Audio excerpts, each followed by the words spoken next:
Hey, what's up everybody? It's Lids, and today we are playing the First Descendant, which is a new co-op MMO action RPG looter shooter that just released, and I actually have a lot of experience from it because I've played a couple of open betas. So as I'm going through, I'll give you guys some tips on ways that you can be a little bit more effective as you're going through the early stages of the game. One thing I will note fully into the action here is that although the game is a ton of fun, the game's biggest weakness is the story / dialogue is very slow. So I'm going to show you guys the opening cinematic, which is actually fairly long, so you guys understand the context, what the game is all about. But then after that, probably going to skip through most of the dialogues because the NPCs just do not stop talking and they don't really say anything of significance. Now let's get going. I saw everything. The connection between two worlds. About a century ago, humans were defeated by the Vulgis, invaders from the other world. Then came the colossi, who destroyed everything. Humans resisted until they could no longer. Then they found hope.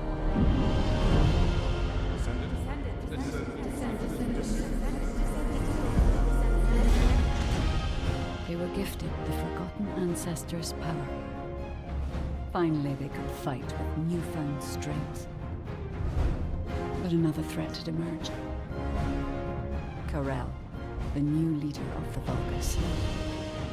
His dark ambitions are driving both worlds to the brink of collapse. We must fight back.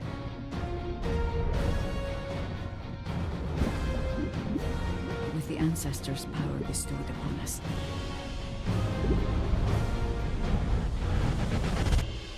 Descendant, can you hear me?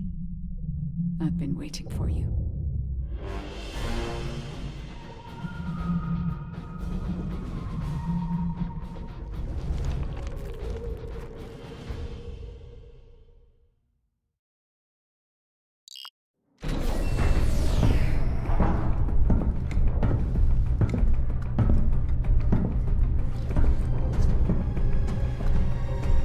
According to the investigative core, the Ironheart is in the ruins. The assignment is simple. Bunny will collect it, while one of you protects her. So, who is going to take this on? Alright, and so we are presented with our first choice, and that is which starting character will we select. Now this is actually a very important decision, because although it is possible to unlock additional characters later on in the game, at least from the betas, that was quite a time-consuming process. So do put a lot of consideration into what you choose here. Now we should be able to get a little bit more information. Seems like my kind of job. On each of our three options. So basically, we have three choices here. Viessa is one. Lepic in the middle here is another. I'll go. I just need to blow up everybody except Bunny, right? And then the last choice is Ajax on the far right here. Leave it to me. Defense. So basically, just to give you a little bit of an overview on what all these characters are about, and these are not the only three characters. There are more than just these three that will eventually become available to us. But the basic overview I would give of each of them is that Viessa is a little bit more of a glass cannon, damage, crowd control type character. Very good once you can invest in powering her up, but is a little bit vulnerable by herself because she doesn't have a lot of health. Then on the other end of the spectrum is Oh, and I suppose I'll show you the skills as well. She also has ice-themed skills in particular.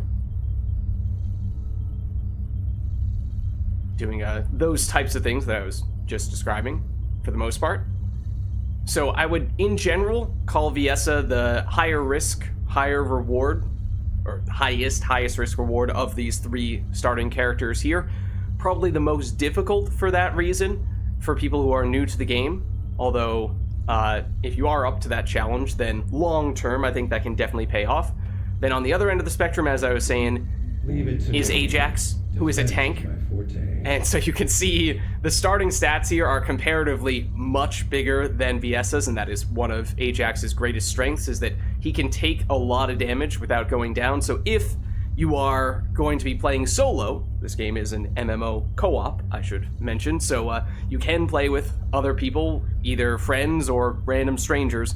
But if you don't plan on doing that at all, then Ajax is probably your best choice, because he is capable of taking hits, and when you're the only person in the party, you are definitely going to take some hits, but he also has some shield-like abilities and some things that can knock enemies back and stun them, which, again, helps both himself and his teammates take less damage in the process.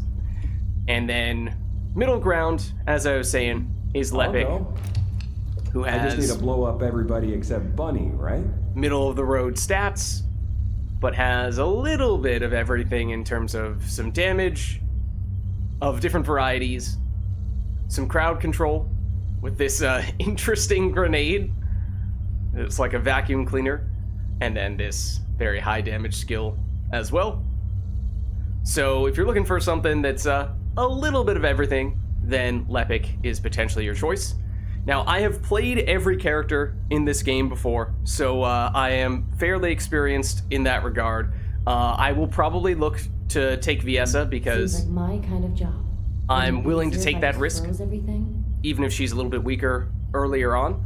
But any of those three characters are certainly viable choices, and I will just note, even if you know, there are times when in some games people kind of knock the tank as being a bit of a boring playstyle, Ajax is the character that I played most recently, and I actually did have a lot of fun with him. I was very pleasantly surprised. So all the characters are capable and very fun as well. But we're going to take Viesa.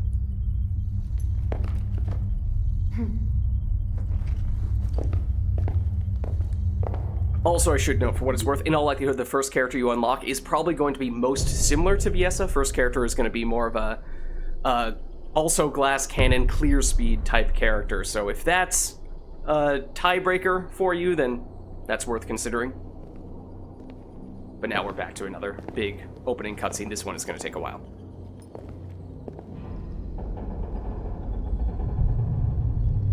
Wait for me!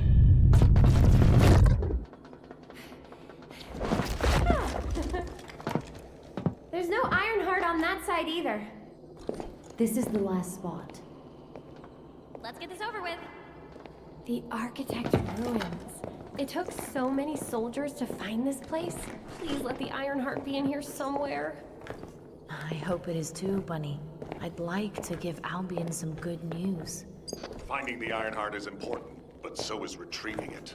The Vulgis also have their sights set on these ruins. Don't worry about that, Alpha. Compared to me, the Vulgis are as slow as turtles. I'll freeze anything coming after us. You should go first, Bunny. Haha! Good to know you have my back.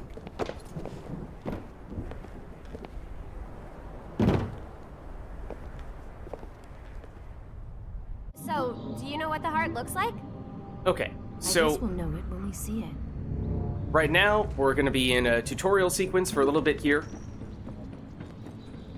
And so just getting I'll a sense take of the the lead. basic controls, which Gotcha. admittedly would be helpful to remind myself of what those are, but we will have What's some going weapons on? to fire, All operatives report. some skills to use, and Bunny over here We almost died.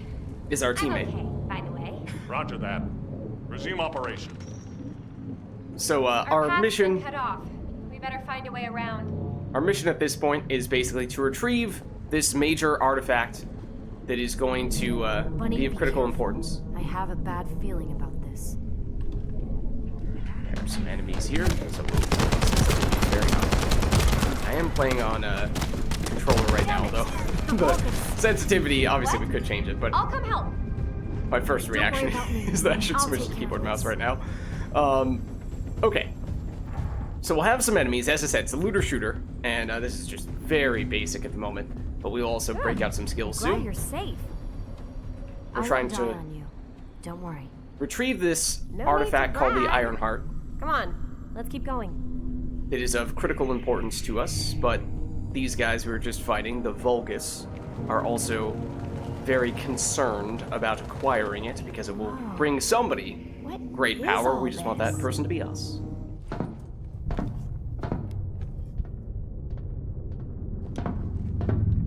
Huh, there's no way through. This is the only place left. There has to be something here.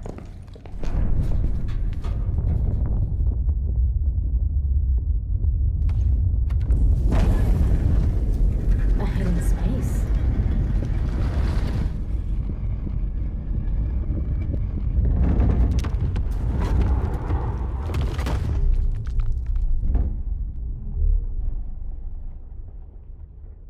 It's the Ironheart!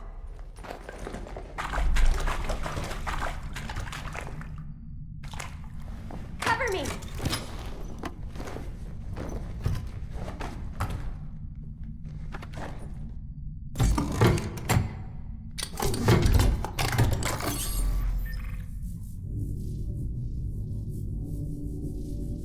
So this is the Ironheart.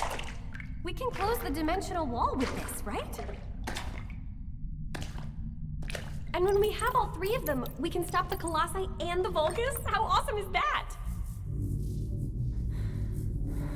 But does something feel weird to you?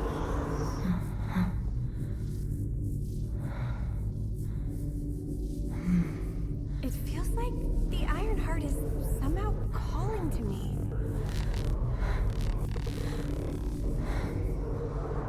Wait, what the hell?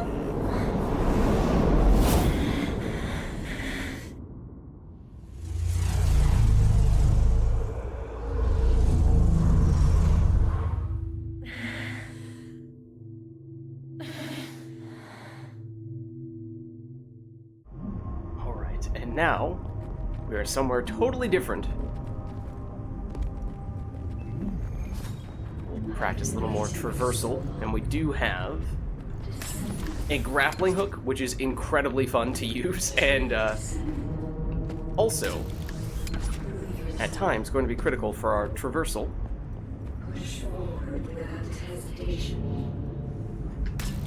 You know, it would help if I hit the mark on said grappling hook. You can move while you're grappling as well, so there's actually, you know, it takes some practice to get the hang of it, but there is a lot of interesting little things you can do with it. Like curve around. Well, I tried to curve around so much that we did not make it over the ledge, but you know what I mean. It's also just generally speaking faster than walking.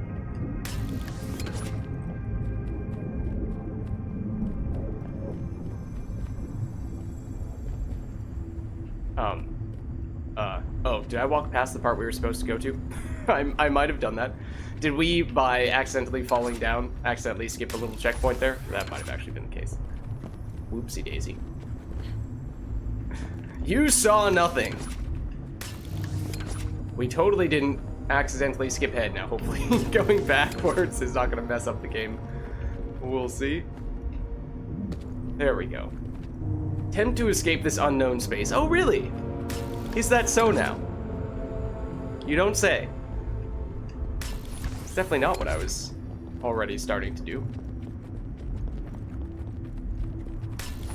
Okay, so you can go around that way. You can curve any direction you want during a grappling hook maneuver. There we go.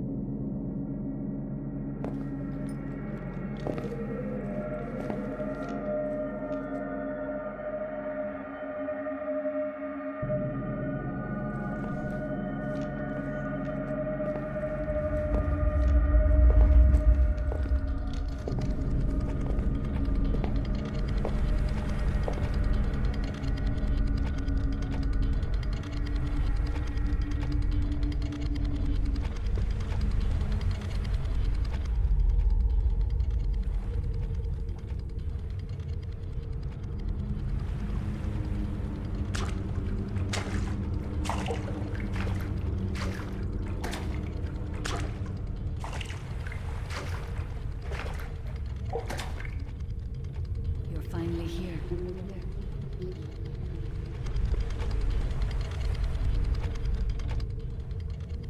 This is a space where your unconscious takes physical form. have been waiting for you since the beginning.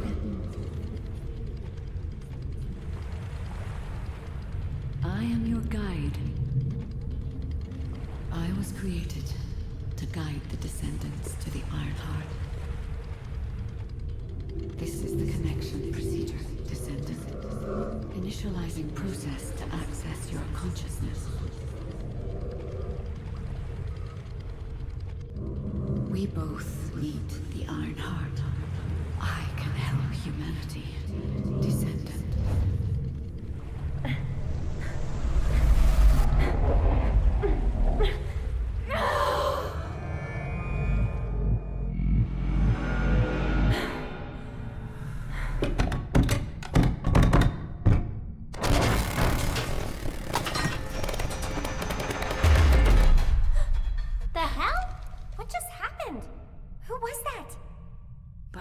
Did you see it too? The guide? Yeah, I saw it. It took me to a weird place. Hold on. It's the Vulgis. They found their way here.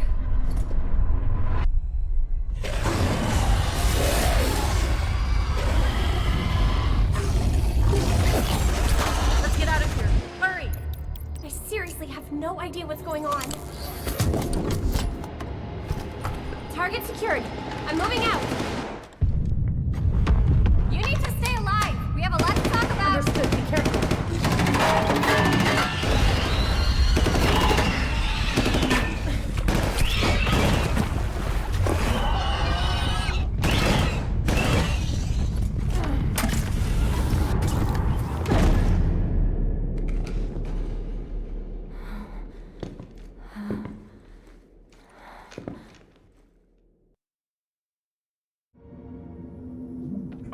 And we're back.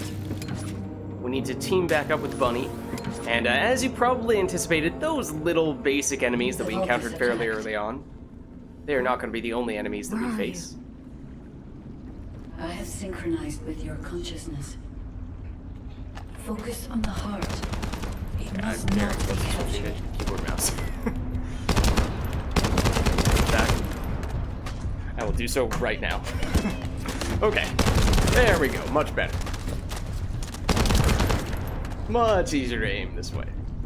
Okay, and you'll see... Ooh, now we're starting to get a few more different types of enemies.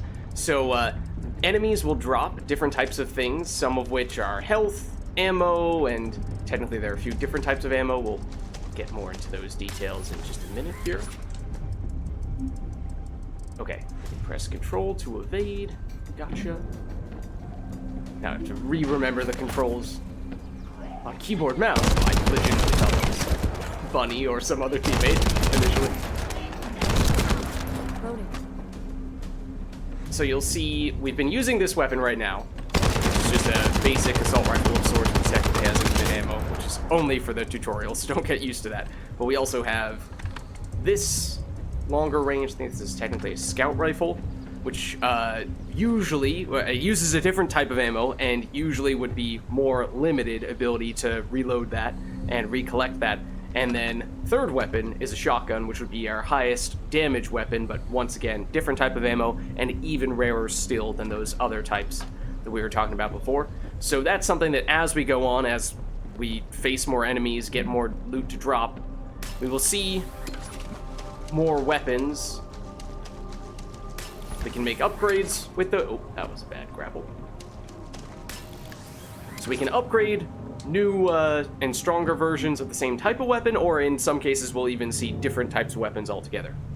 Okay, then this is telling us about the melee attack, which technically is a little bit odd, but the primary melee, which deals more damage, has a long cooldown, and then after that you have a weaker melee. That's our stronger melee. Then we have a weaker melee that we can spam. It's more of a gun butt. But that second enemy was also bigger and had more health, so it was a little misleading. It wasn't that much weaker, but or at least not quite as much as it might have appeared. Okay, so now for our actual skills, and obviously the skills do vary from one character to the next. So Frost Road slows down enemies. Frost Shards fires shards that deal damage to hit the target and nearby enemies. Okay, So I'm gonna have to... And blizzard creates a blizzard. Creates a blizzard at the target location. Deal AoE damage to nearby enemies. You are under the influence of your And you can unconscious see mind. Test your limits. the UI near the bottom of the screen. What kind of power is this? We'll show you which This key is your bindings you have for each skill, form. which is helpful if you forget what they are. So that's the blizzard, which is, I think if I'm remembering correctly, our strongest ability, has the longest cooldown, but you know, had to break it out early, right? Okay, and let's see. A little bit of this, a little bit of that. Just mix it up. So, So abilities do have cooldowns. You'll see that in the bottom part of the screen next to our various skills, that they're kind of grayed out a little bit, and that as time goes on, they will eventually become ungray, and that indicates that they are back off cooldown.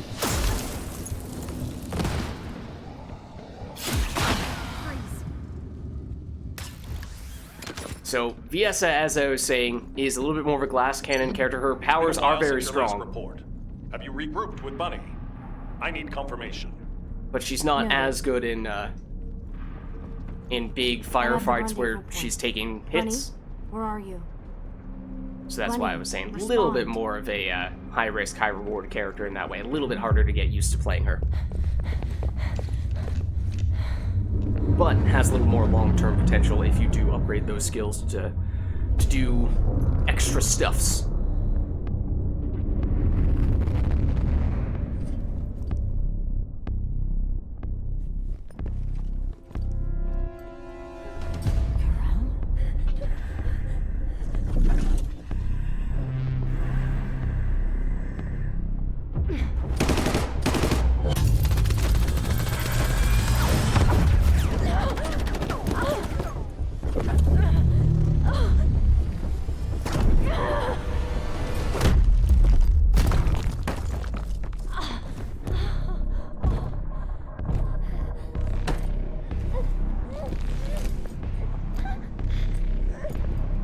Time has finally come. Screw this.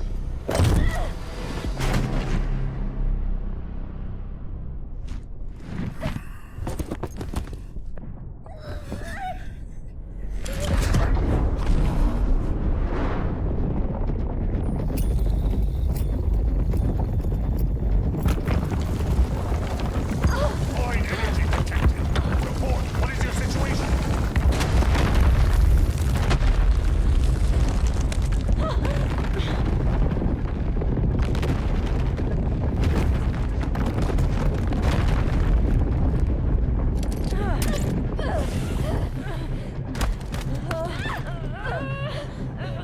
Corral touched the heart. It's triggered some kind of anomaly.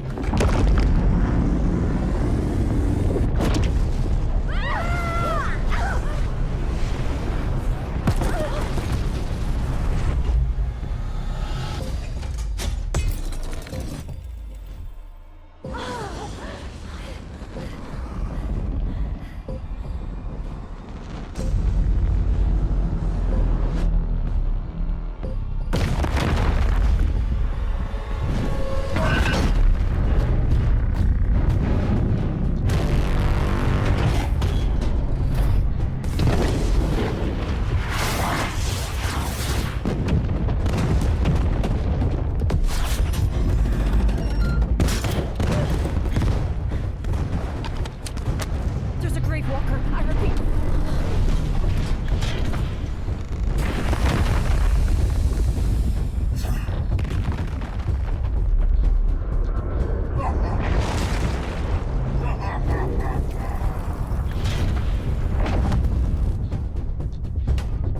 Damn it. I lost Corral and the objective. Grave walker approaching. Awaiting orders. It seems weaker than normal. You're free to engage.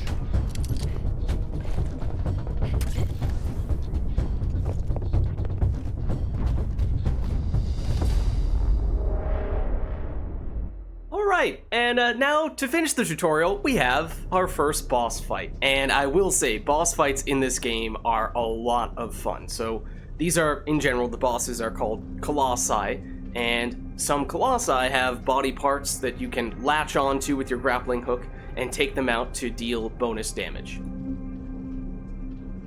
And technically there's this alternate vision, which honestly I'm probably never going to remember to actually activate, but it does show you weak points on enemies for the most part, at least when it comes to bosses.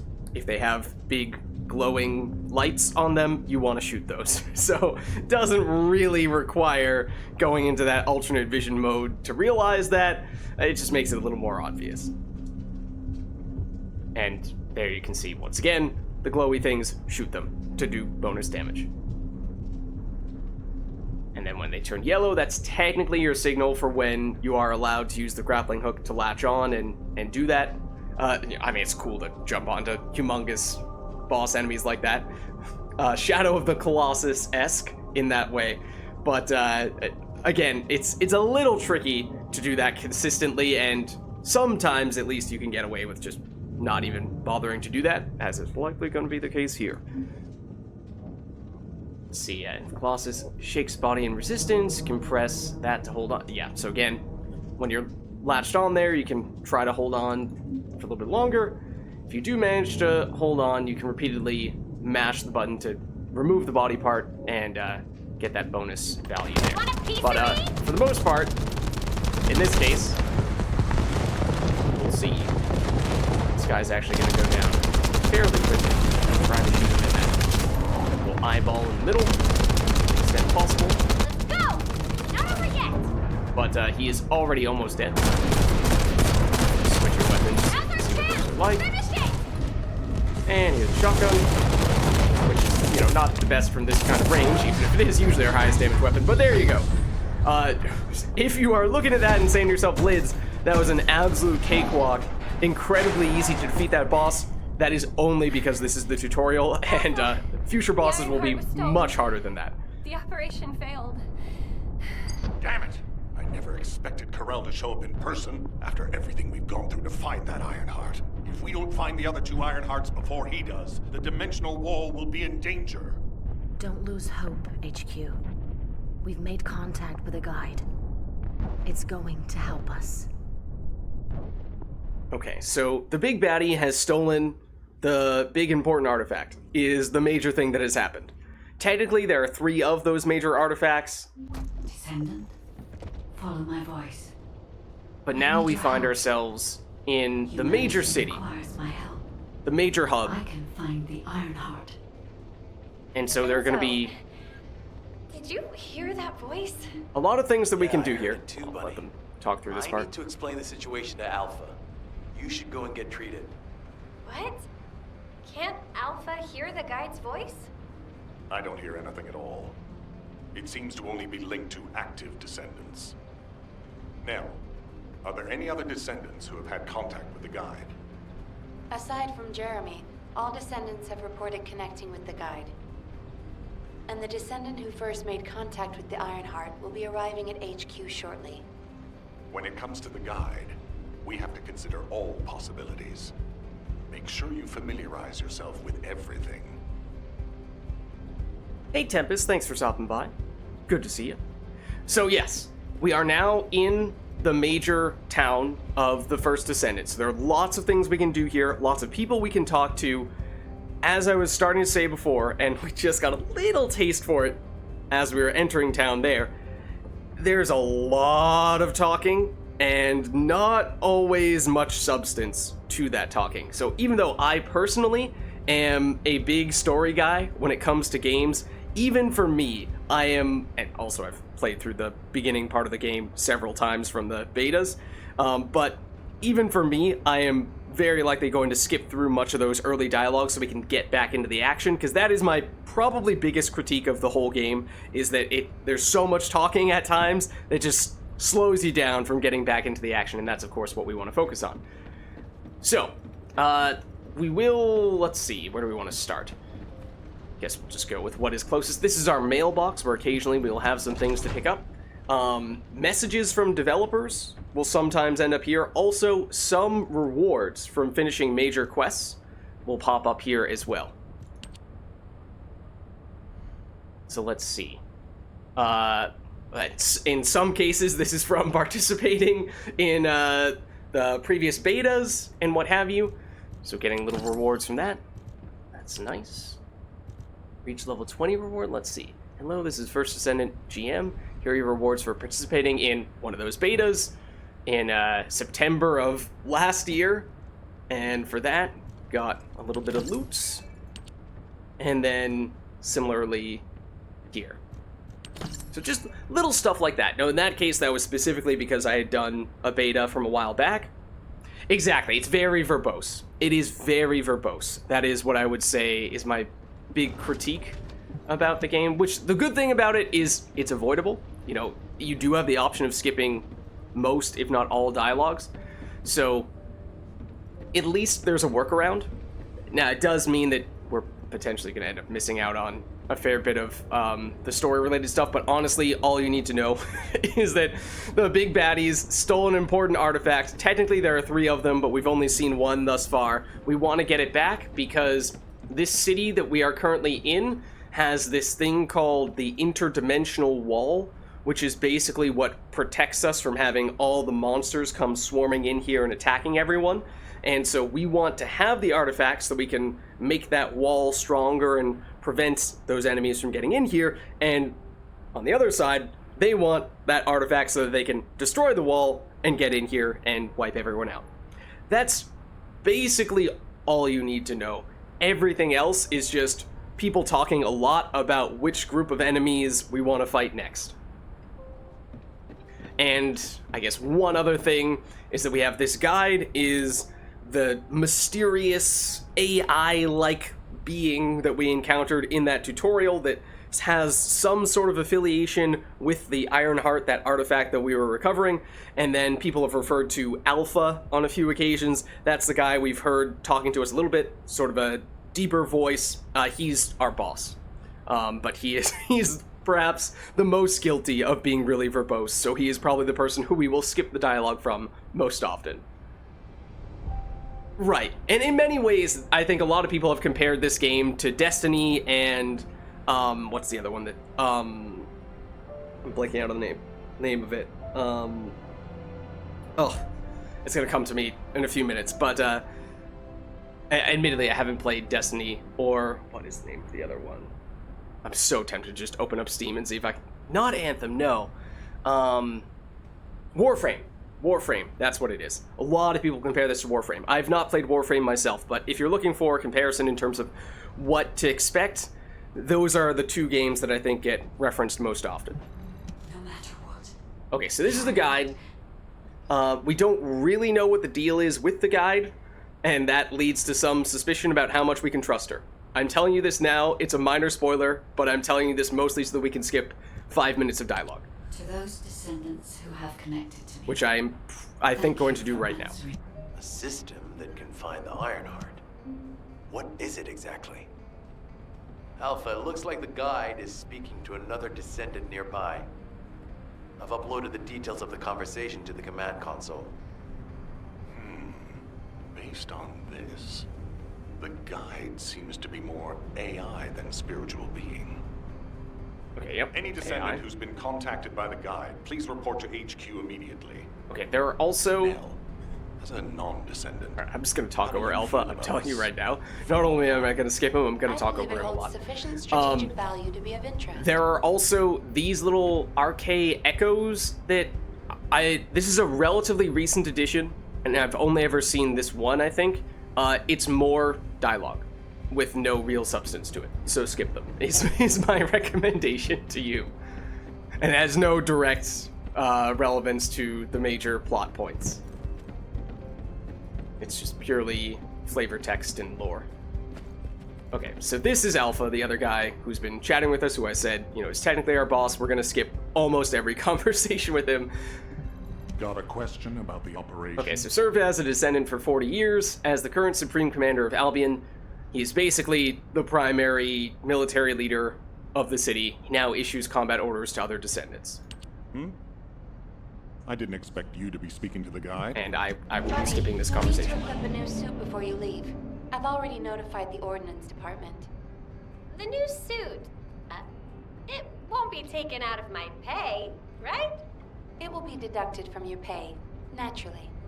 Ah, damn it. Like you can see, even when we're skipping dialogues, we're still getting a fair bit of dialogue. Okay, so I'm going to walk around a little bit more just to show you what some of the other things are.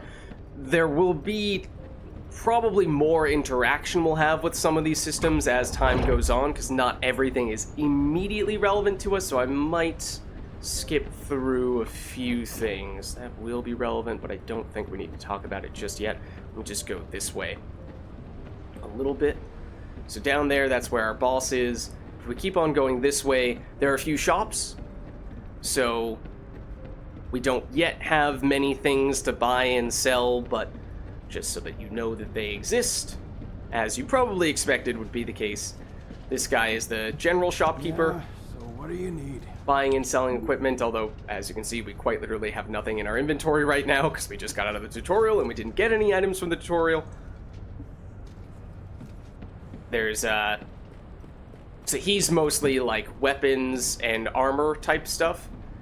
There's this person, who also is a shopkeeper. Now what do you want? But she has a little more complicated stuff. She has research that you can do, which is basically where you do things like unlock new characters, which, as I said, you can do, but it is time-consuming, because it requires several different components to get, and those components can be difficult to acquire. Many times they're going to necessitate that you grind out in, oftentimes not just one, but actually multiple different areas.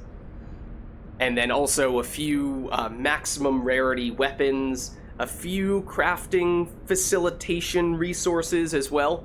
Those are the types of things that you're going to get here, so I'm not going to focus too much on, exactly what those things are, but, you'll see. There are some characters and what are technically the sub-components you need in order to craft those characters. So, as I was saying, your initial character selection is important because it does take a long time to get all the stuff to unlock these characters. And then these are some of the crafting materials for the maximum rarity weapons, which somewhat similarly, it's going to take a while before those become relevant to us. And then some more sort of peripheral crafting facilitation items. So we'll, of course, spend more time looking into that stuff as time goes on, but that's a little bit more of a long-term type thing. And then lastly, in terms of the major shopkeepers, we have this guy. Hi there. What can I help you Who with? does modules, which we have not yet seen, so I'm just gonna leave it at that. We will definitely spend more time talking to this guy soon. At a high level, to put it simply, basically, he buys and sells the stuff for passive improvements. Passives. Like items from the first guy we saw, unlocking characters and maximum rarity weapons from that person we went to second, and then last guy right here does passive skills. It is a pretty grind-heavy game, I will say that much, but the gameplay is really good, so that is something that, and admittedly, I'm someone who, I'm okay with grindy games, but I think that's one of the reasons why a lot of people compare this game to games like Warframe and Destiny, which, as I said, I personally haven't played, but from what I've heard, those are also pretty grind-heavy games. So it is still a lot of fun, and there are a lot of things for us to do, and there are different types of gameplay to engage in, just fighting different sorts of enemies and different types of structures of missions, but also boss fights, kind of like the boss that we fought at the end of the tutorial there, although, as I said, that was like an extremely simplified, extremely weakened version of a very basic boss, so it gets a lot more interesting once we get into the real deal for the boss fights. But let's get out into the field here, because Albion is the city, that's where we currently are, but Kingston is the first area with actual missions in it, beyond just the tutorial. So let's get started there, and I'm gonna ignore most of this stuff and basically just tell you that there are different icons for where the missions are. For the most part, they are in a set order where they get increasingly more difficult as time goes on, as you might imagine. And there is, as I said, the option to party up, team up with other people, whether they're friends or complete strangers. This is a co-op MMO. So you can play the whole game solo if you wanted to. There are some cases where that will get fairly difficult in some of the more challenging boss fights in particular. But at least outside of that, it is definitely doable to do the game solo. And as you see here, we can select to change between public and private mode in case you have strong preferences that way. But I think we'll be fine just sticking with public. And if other people do happen to hop in with us, or if we happen to hop in with other people, that's fine.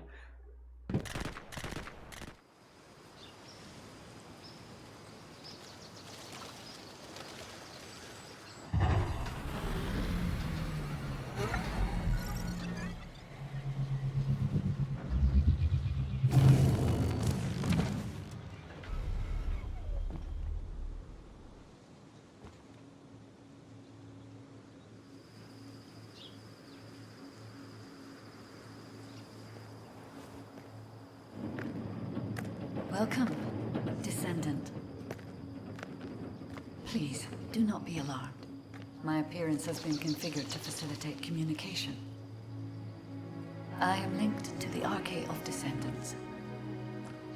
I can appear wherever you may be. But I am incomplete.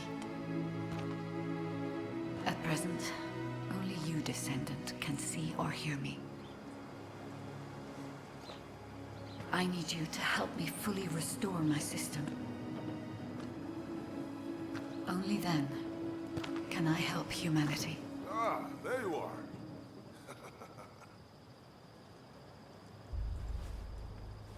Okay, and there you see the guide wants us I'm Marcus to help from the her. Investigative Corps. I have orders from HQ to escort you, Descendant. This way, please.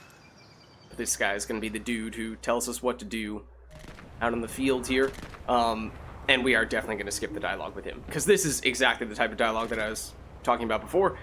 He's just going to tell us blatantly obvious things. Go out, fight enemies. Do you have a question?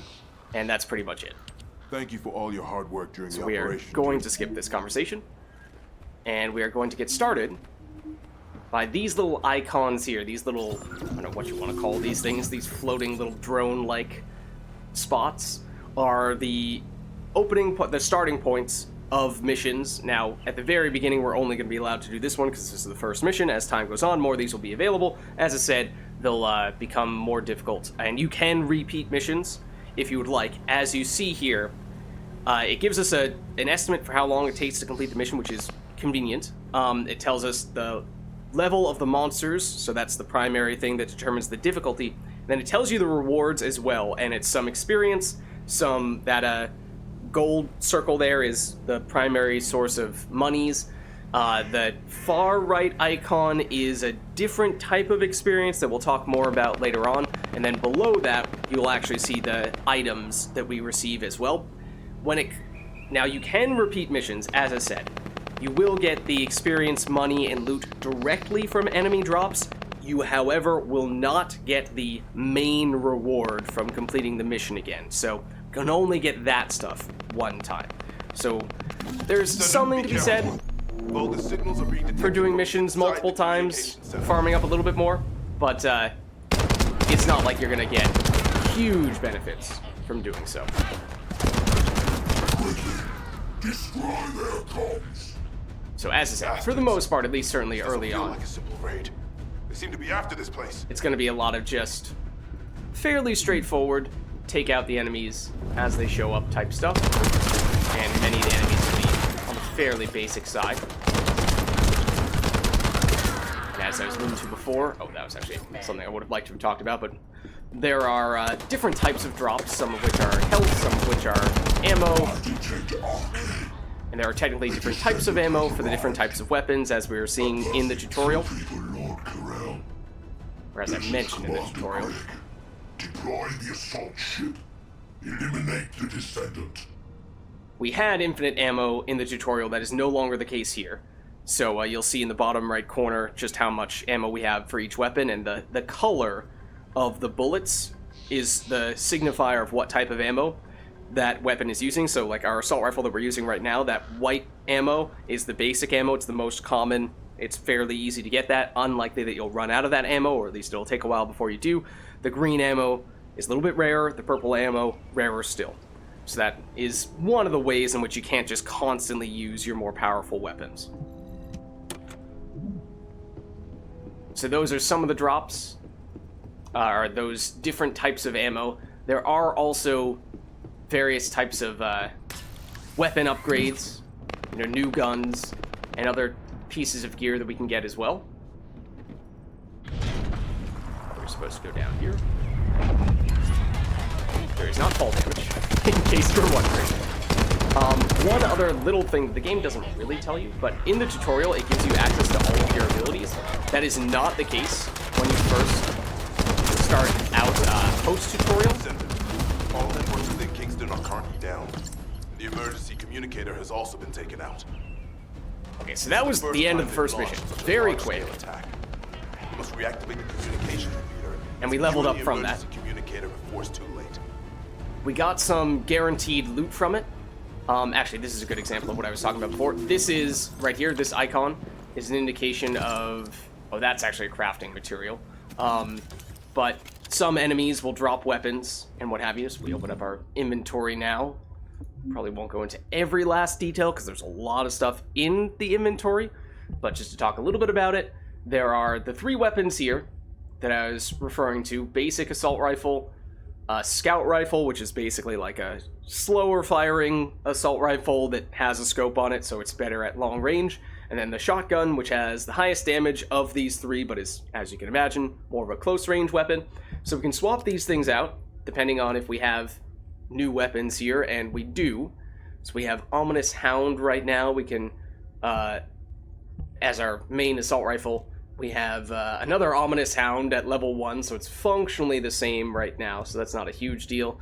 If we wanted to swap out one of these weapons and get this Red Eye in here, which is a tactical rifle, that would be an option that's also a bit of a medium or slightly longer range type weapon, and you'll see in this case it has the orange indicator, and it even gives you a name. Those are the special rounds, the white ammo is the general rounds, green is the impact rounds, purple is the high power rounds. Okay, for what it's worth, you are not immune from damage when you're in the pause screen. We were taking damage there from these guns. So that is one reason to not necessarily just get too engrossed in upgrading stuff in the middle of nowhere. Okay, we did not take much damage. We're fine.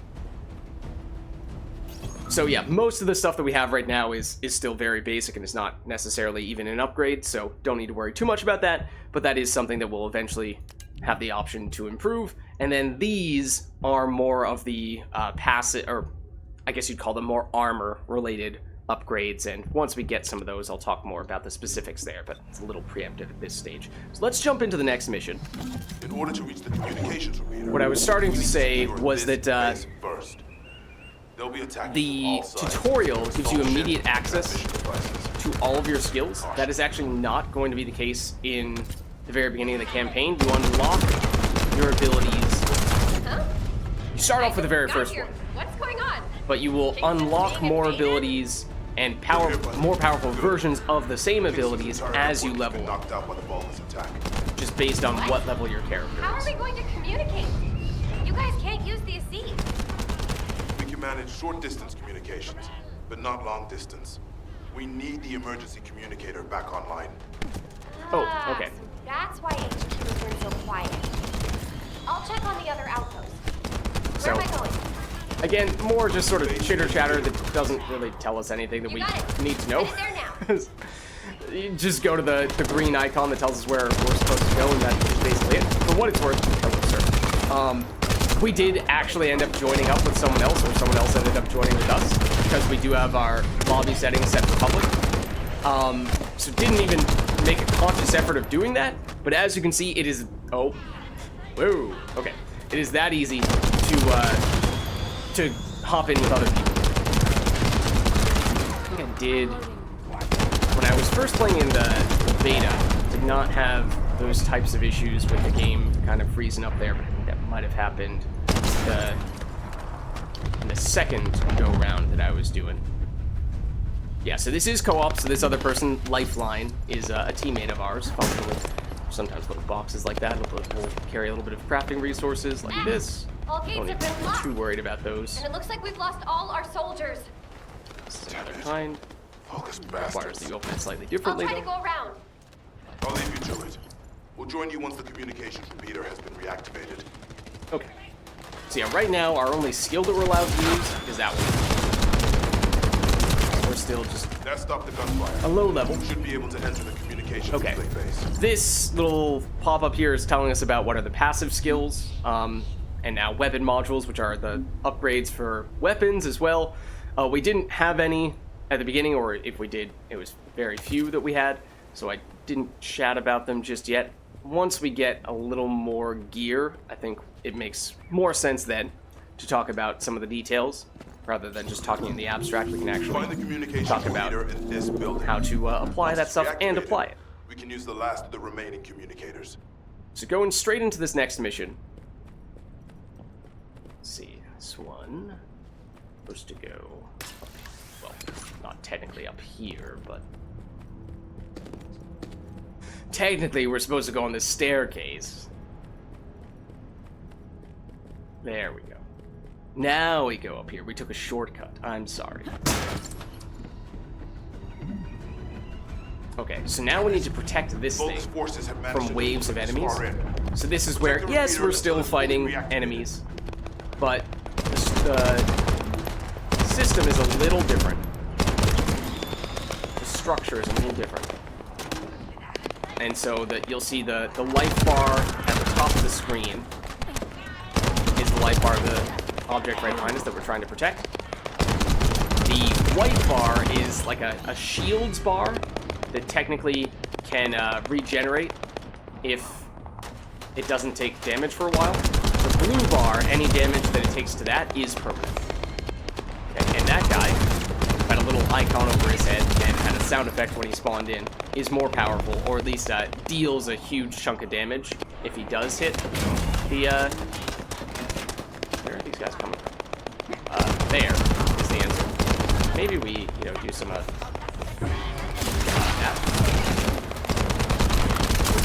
Sound, yeah, another big dude over there. He doesn't have that much health, but if he does hit the Enemy thing command behind is us, then spotted. he deals a bunch of damage. If we take him out, the rest will give up and retreat. Okay, yeah. Mini boss here. If we destroy him, the other dudes will run away. There is reason to prioritize. Granted, there are other enemies directly on top of this thing right now, but we'll make sure we don't just destroy the inside of the do that.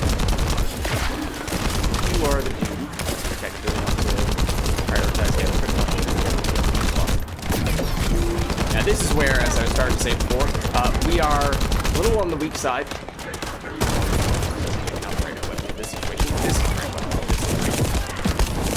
There we go. It's done.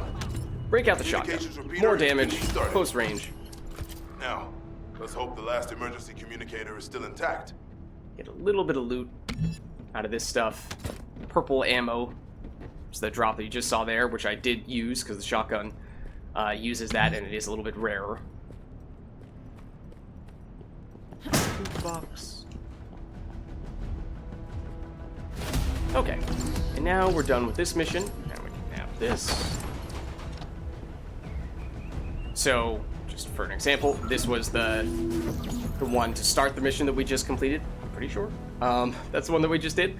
And then this is the next one, so if we wanted to, we could rerun that mission again. We won't get those main rewards that we see, but we would still get whatever drops directly come from the enemies that we defeat along the way. So we might have looted up enough stuff now that we could take a little bit of time to get some upgrades, especially since, we are now fighting not level 1, but level 4 enemies, so people we're fighting are getting a little bit stronger. It's taking a little bit longer for us to take those enemies out. So let's talk in a little more detail about making upgrades to our gear. So we have, let's just see, in the bottom left corner, next to all the weapon icons, is the weapon level, which at least early on is one of the main things you're going to want to consider, because this is a Nightmare Hound, this is a Nightmare Hound. They're the same type of weapon, but this is a level 1 version, this is a level 3 version. We are getting hit on the pause screen. One moment. Who is shooting us? Also in the, I do not want to be wasting that ammo on basic enemies. Fortunately, that guy just dropped some of the ammo that I use. The map / compass in the top left corner will show us what direction we're getting hit from, which is helpful in situations like that. But that's also one of the reasons why I've not been all that keen on stopping to upgrade when we're out in the field here, because we can still get hit. But my point was that we have a level 1 Nightmare Hound and a level 3 Nightmare Hound. This is just an objectively better version of the same weapon. There are some modules, which let me see how many we have. And if we do have some, then we can start to talk about how they work. We have 1, so sure. Basically, and to be fair, it is giving you a little bit of an overview there. These are passive upgrades for weapons. So we have only 1 available at the moment, but as time goes on, we'll hopefully see several more. So we'll see the bonus that this gives. It adds fire attack equal to 8% of our firearm damage to this weapon. Basically, you take our base damage and add plus 8% coming as a fire elemental damage, which don't need to worry too much about the elements at this stage. Long term, that'll be more of a concern. But at the moment, we throw this on, and it'll give us, functionally, 8% additional damage. Technically, you do need to save whenever you lock in one of these upgrades, but it'll prompt you if you don't press the S button to save, so not a huge deal there. Now, the thing that prevents you from just throwing absolutely every upgrade on that you see is that this upgrade has that 6 on top of it. That means that it costs 6 points to use this, and we are allowed to use 27 points in total on this weapon. So at the moment, with only 1 upgrade, it's not a huge deal. We'll basically throw on anything that we can get our hands on. But as time goes on, we will hit that 27 cap, and therefore we will start to need to be more judicious about what we do and do not include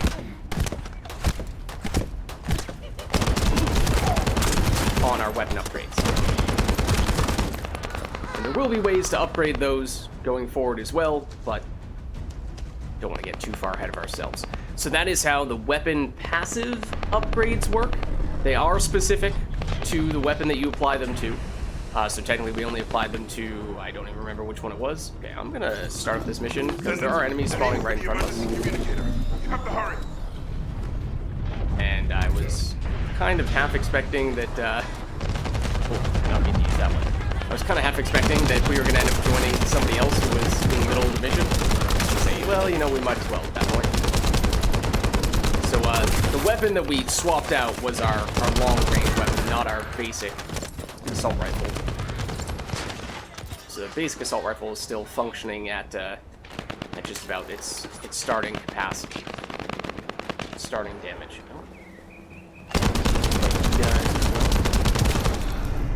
So for the most part, the stuff that has that little icon above it, that's actual gear, not just weapons.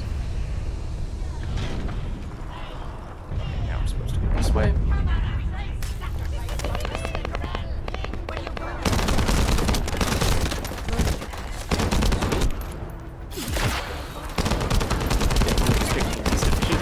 Target with that, but so be it. It's melee, which again does technically have a cooldown. So if we were to go with a melee now, it'd be a different roll. Much weaker. We actually are starting to take pretty significant chunks of damage. Sure, I did not see it.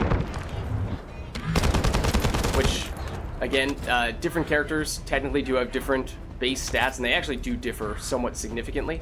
And Viessa's are the lowest of all the starting characters, which is why she's a little tricky to use as the first character.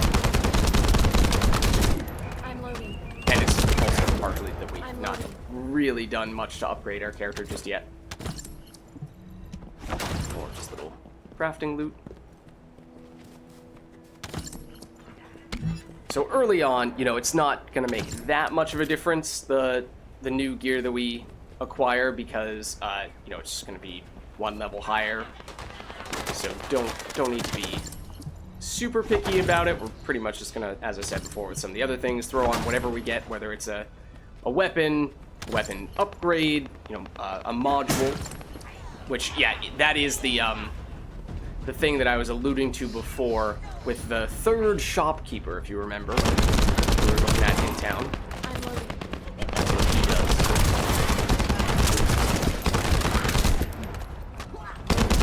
Let's do...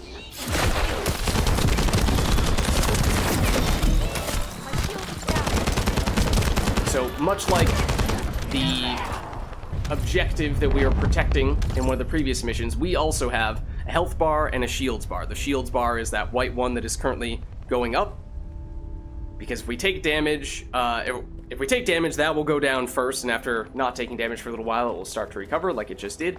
The health bar recovers much more slowly, generally speaking.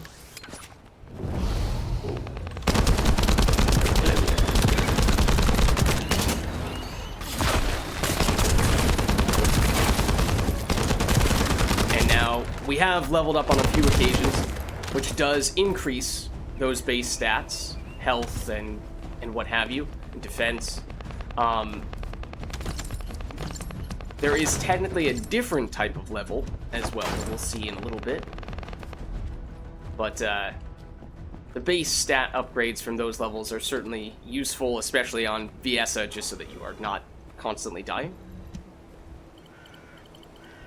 So we need to interact with this. We almost lost the last one. Okay, Descendant, you should join Bunny at the theater outpost. I'll send a sit rep to HQ with the emergency communicator. Wait, Vulgis signals are spiking. What the hell? We still have some enemies here. Oh no, it's Greg! One of the best parts about this game, if you want to call it that, I say somewhat sarcastically, is that the bosses have the most ridiculous names. And by that, I mean they have the most normal names ever. Greg is a boss. Vulgis signals are coming from the Magister lab. Isn't that HQ's target? Oh, this isn't good. I need to report this to Alpha immediately. So, you know, it's a little hard to be intimidated by someone whose name is just Greg. Oh, it's a little more easy to be intimidated by a large group of enemies spawning directly behind you that you did not initially see. Especially when there are even more enemies behind you as well. Oh, we did just get, a couple of teammates who happened to hop in here, so that's convenient. So yeah, Viessa in particular benefits a lot from getting teammates because she's not great at taking hits. So just having more people to split the damage between is helpful. Focus on dealing damage, which... Descendant, do you copy? Oh. We've received a sit rep from Kingston. How the hell did this happen? Do also, my staff still loot. think this is all a coincidence? Loot is unique to you, By that, Alpha? so you don't need to worry about Things teammates went stealing your south loot. As soon as the guide arrived in Kingston. And not only that, but it seems the Vulgis are after the same target as we are. Alpha, that's probably because the enemy has the ironheart. I don't think it has anything to do with the guide. We'll have answers once we investigate the Ancestors' facility. Okay. It's too late for that. So, the Vulgis have surrounded they're arguing. the facility. I think we're supposed to get back to town, if I remember correctly, for this We part. need you to retake the base seized by So the let's enemy. hop back. HQ will review over the direction here. of the operation in the meantime. Over and out. Okay, not entirely sure what that pop-up was for. We've two places where we can load in town. One is where we loaded in previously, and one is closer by all those shops. I think technically we're supposed to talk to our boss, who is right here in the middle of both those things, so it doesn't make a huge difference on this occasion. Rick is the arch boss of trolling. Very good. Very good. But yeah, it's a little weird that a major boss is named Greg. And that I don't believe that is the only major enemy who has a very basic name. It's just off-putting, but I find kind of hilarious. So again, this is the mailbox. We won't often have things popping up here. You'll get a little icon when you do have stuff there, or at least the little mailbox icon will light up. I believe... Oh, talk to Bunny at the outpost? Okay, technically I went to the wrong place. I was not supposed to chat with people here. I thought we had to talk to our boss. But while we're in town, maybe we'll take a little bit of time to focus more on upgrading our stuff, since we have now gotten a little bit more of that, and we don't have to be as concerned about enemies rushing us down as we're making these upgrades. So, now we have a few more weapons to work with here. So again, for the most part, in the early stages, we're going to try to make sure we always have one weapon that uses this general rounds, because that's the most common type of ammo, and that way we're unlikely to run out of ammo, or at least it'll take a while before we do. So we have Ominous Hound level 1, Ominous Hound level 5. We might as well do that upgrade, which, if you were paying attention to the DPS number, just to give you a general sense of what we were dealing with, we had 178, now we're at almost 900. And that's because it was several levels of an upgrade there, from 1 to 5. So at that point, it starts to become much more significant. Then Nightmare Hound, this is the one that we did upgrade once, but this one uses those green impact rounds, which again are a little bit rarer, and likewise with these orange special rounds. So usually with your secondary slot, you're probably looking to have either a green or an orange weapon. It looks like this is the highest level we have for either a green or an orange weapon. And then for a purple weapon, which again is the rarest of ammo types, therefore, even though it might be tempting to look at the DPS numbers and say, well, this is usually going to have the highest number. Surely I want this to be the weapon for all of my slots. You're going to run out of ammo very quickly if you do that. So there are different weapon types, though. Like if we see right now, Gangster is a shotgun, but we have a sniper rifle that uses these purple high power rounds. So that is also an option. Oh, in fact, okay. All of our new purple weapons are snipers. Now, personally, I am not a big fan of sniper rifles, regardless of game. So even if this is a lower level, I might still stick with the Gangster for the time being, and we just won't really use it very much because our basic weapon has more DPS than this does right now. We could go over to the shop and sell some things, which, you know, it's not a super pressing concern, but while we're here, since we did kind of stop off here early, we might as well. You do also have the option of scrapping your gear, and so the difference between... That was a little weird. The difference between those things is that if you sell your weapon, you'll get gold from it, for the most part, which is the thing you use to buy gear from this guy, and does factor into basically buying anything from any of these NPCs, come to think of it. But, if you need something for battle, you won't the find other anyone stuff better. you can get from scrapping your weapons and armor is more crafting oriented. So it depends a little bit. You could go either way with how you choose to dispose of your old gear.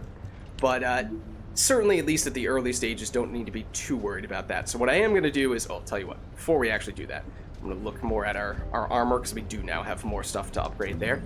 So we just very briefly looked at this before, but didn't even talk about the details because we didn't have any alternative options. But we have several different categories for what is more like our armor. And the primary, or at least most important one, is this top one, the reactor. Because what this does is that skill power number basically is, for most skills, the thing that determines how much base damage you have. Not for every single skill, but for most skills. So if we have a level 1 reactor, it only has 21.5 skill power. But if we throw on one of these level 4 reactors, you'll see we start getting all the way up to 76 and a half.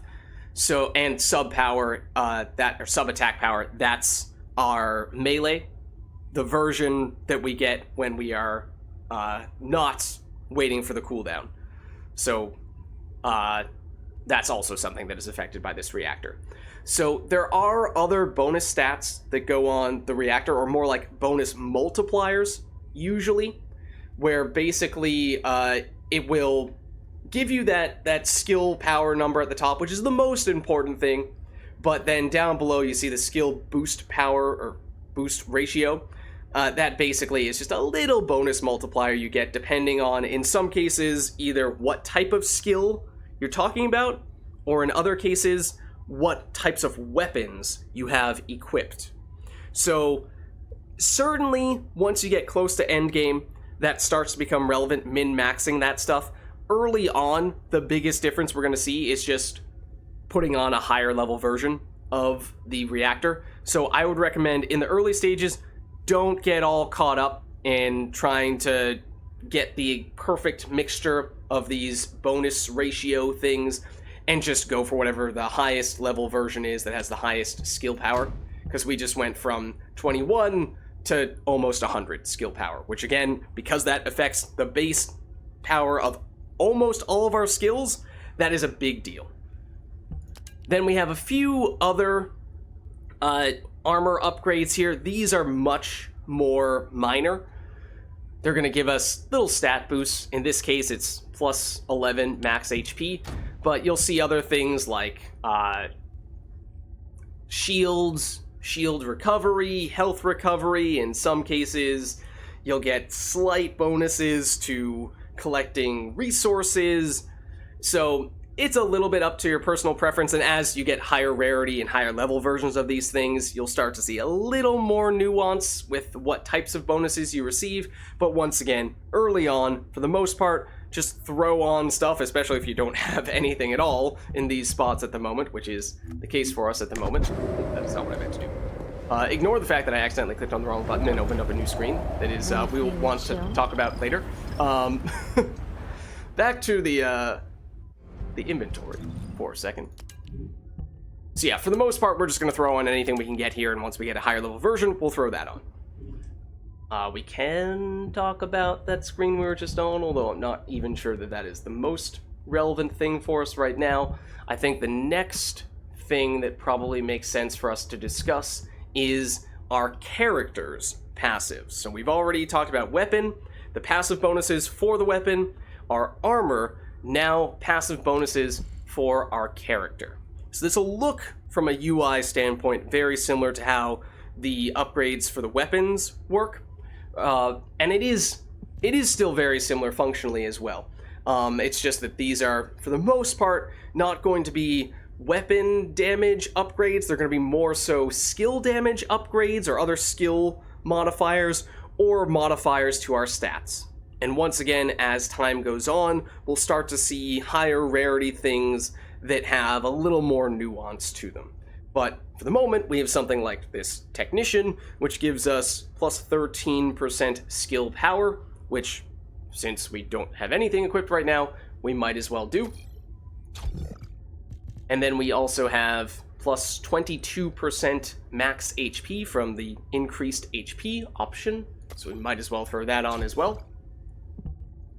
And actually, let's see. Okay, so once again, you'll see these numbers at the top of these little cards that tell us how many points it costs us to use these things. So both of these upgrades we just threw on cost 6, and we have, that means total, used 12 points, and our maximum capacity at the moment is 28. Now that number will go up as time goes on. That will dictate how many total upgrades we can get, and also how much we can improve the upgrades that we have selected. Not a huge factor right now, because we're so far away from hitting that cap, so once again, early stages, we're just going to be throwing on basically anything we can get our hands on. There is, however, a little bit of nuance here that we can talk about beyond just that. You'll see next to that number up top, next to the 6 to the left of it, there are those 3 vertical lines in this case, and in this case, there's that sort of C with a dot in the middle. And what that icon means is that if you happen to have a little space up here that has that matching icon, you will reduce the number of points it takes to use that bonus. So like, for example, this would usually cost us 6 points to use.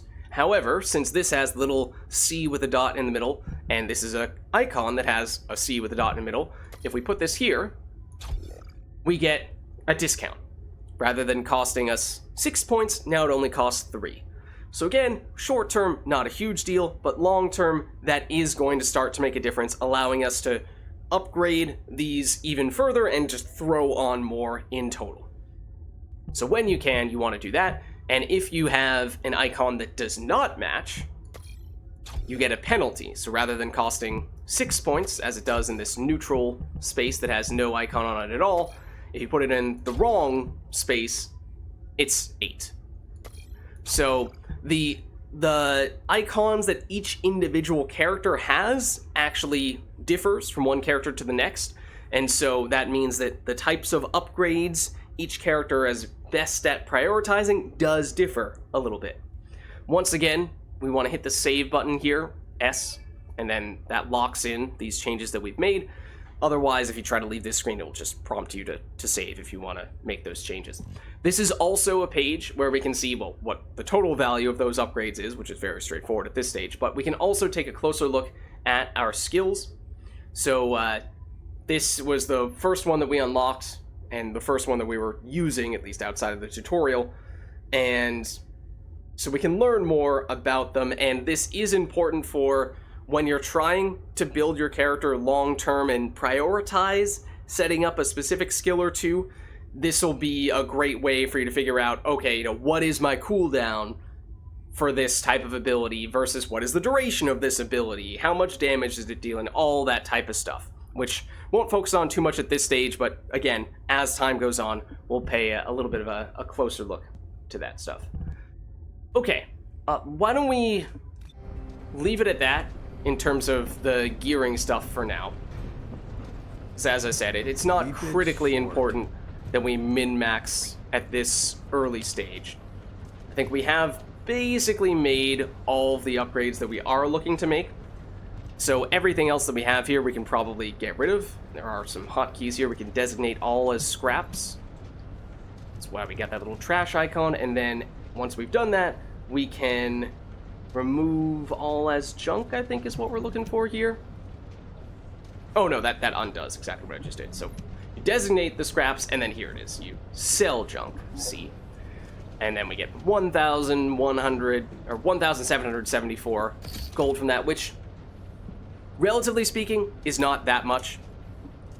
You get a lot more from just completing missions. So that's why it's not critically important that you min-max, what are you selling, what are you scrapping. If you have to, drop gear altogether, it's not gonna be the end of the world.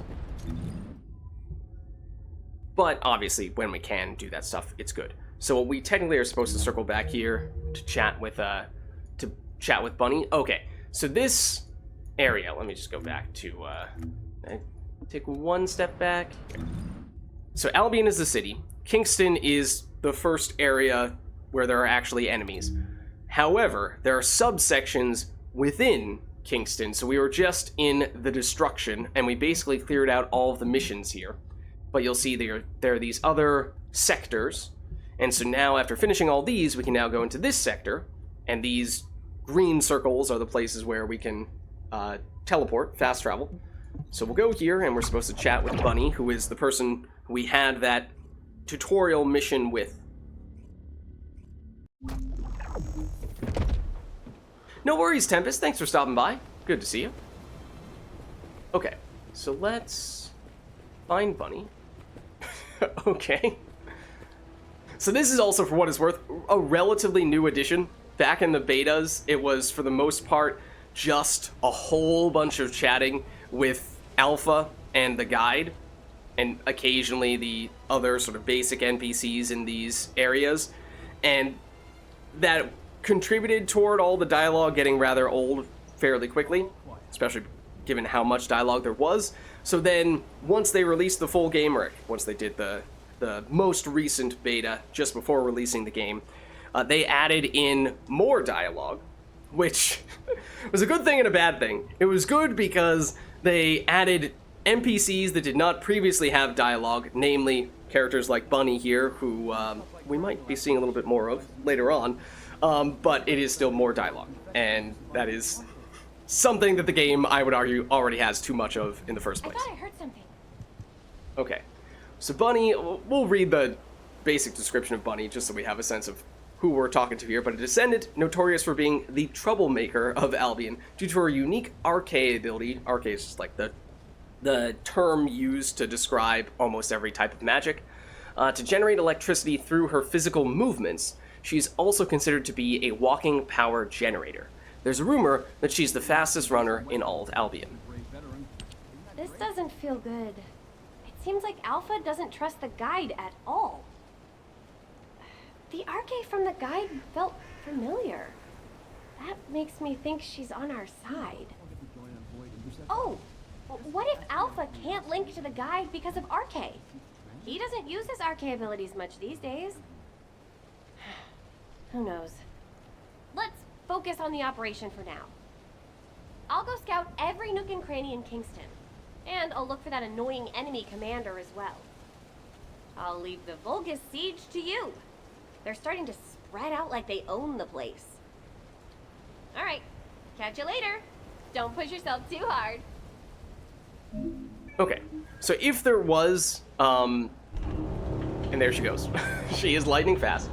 If there is one type of dialogue that I'm tempted to not skip, it would be the dialogue with characters like Bunny, because I have not seen as much of that stuff because it's new. So might listen to some of that stuff, but we'll see how we're feeling. Okay, so also you'll see we now have on the left side there some indicators for rewards that we're expecting to get going forwards. And you'll see that acquire Bunny Enhanced Cells, Bunny Stabilizer, Bunny Spiral Catalyst. So cat's out of the bag now, or at least I'll give you what is a very minor spoiler at this stage. This basically tells you Bunny is very likely to be the first character you're going to unlock. So she is that high clear speed glass cannon character that I was alluding to and the character selection screen. So those are the materials it takes to craft Bunny. Because playable characters are craftable. The Vulgis have established a field power plant in the area. Seems to be linked to the Magister lab. Okay, and this is what enemy spawners tend to look like for what it's worth. Do not shoot at or blow up that power plant unless you want it to explode. Okay, so our damage should be much better now. See, it's just taking us a couple of pops to get rid of basic enemies. Not much more to get these slightly bigger dudes. First up, you need to find the facility managers among the enemy forces. Oh. They'll be carrying fuses. Once you get your hands on them, stick the fuses on the end. Ow. That's the sound effect of us using our shields.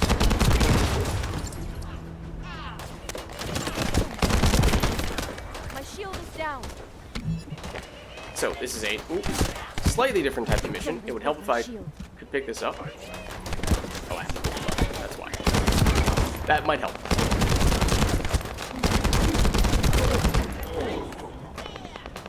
Oh, I did not carry the item.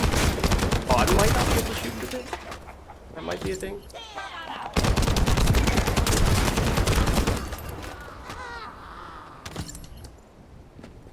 Well, you know, just clear out the enemies.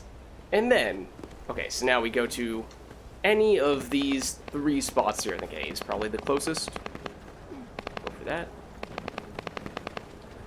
So we had to beat the slightly bigger enemy, get the quest item, bring it to this location. That's one generator down. 2 more to go. Keep up the good work. I'm going to repeat for the other spots. Generators will fail if you attach high voltage fuses to parallel circuits. The ones used by the Vulgis are no different.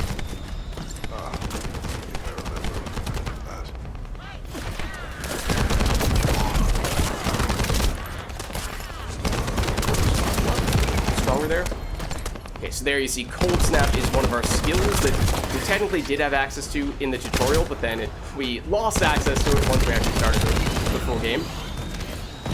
Apparently we just completed a challenge of some variety. And this is the slightly stronger dude who has the quest item. Now pick up. And this time, I guess we'll go to B.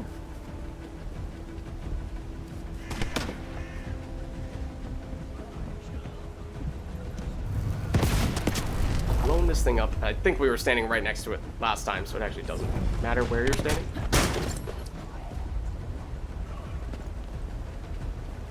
Oh, hello. I was wondering where the enemy spawned in.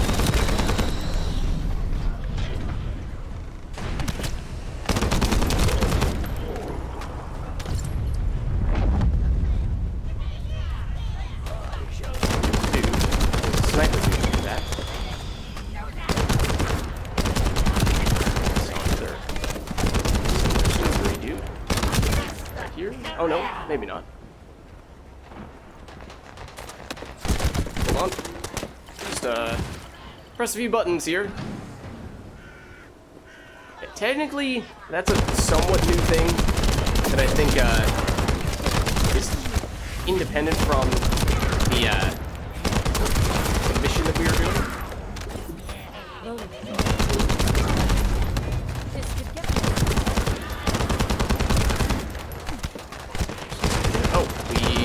Actually, a couple people now who have tagged along with us. Okay, where's the last spot? C?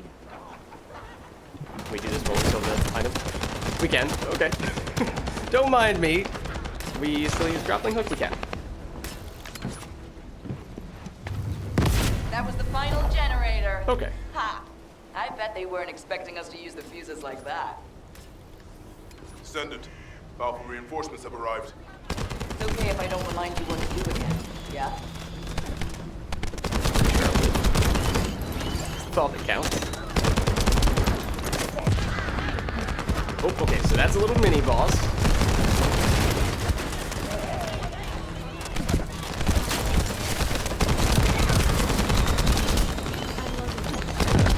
I can right through that freezy field and, well, took care of him pretty quickly. Now on, any Vulgis field generators we find will be handled this method. Okay, so basically we will get the materials to craft Bunny just by completing main quest missions, which is convenient. You don't really need to go out of your way to craft her. But it's not clear to what extent that's going to be the case for other characters, because for the most part, oh, we're jumping into someone else's mission. Well, somebody else had already started this mission, so now we're joining this one partway through. Not the worst thing in the world. It helps expedite the process a bit, but okay. This is a spawner right next to us.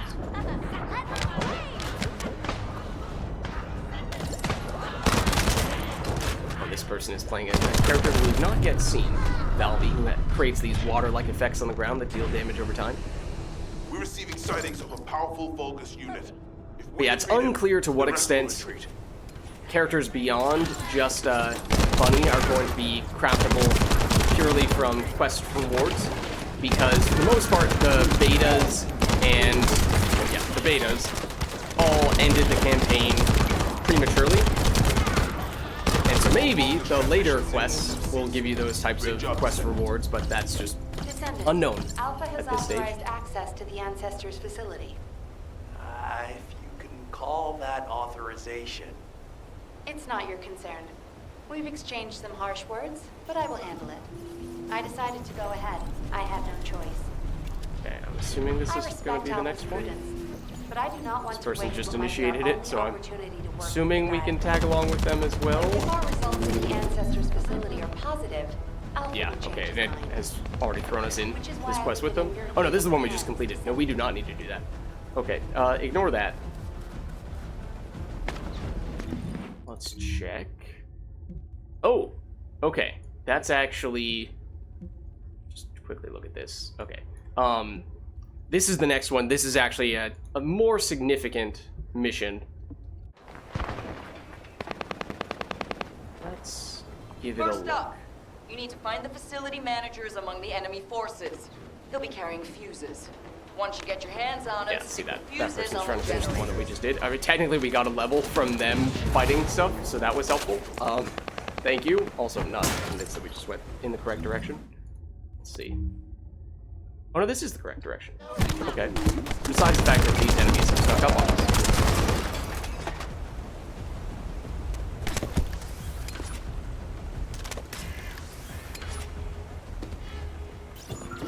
This is what we're actually trying to do. We're out of the mission zone, that's fine, because we're looking to do a totally different mission. So this one is different structure for what we've done before. This one's a little bit more like a dedicated dungeon. How do you know how to do this, Captain? So the mission details, the ancient ruins, it would help if these NPCs would stop talking. This is for the mission that we already did. The ancient ruins, collectively known as the Ancestors Facility, are believed to have been created by humanity's forebears, the Ancestors, which we've heard mentioned a few times here or there. These ruins are still home to technologies and data that transcend time, which is why they are classified as a tactically strategic point of interest.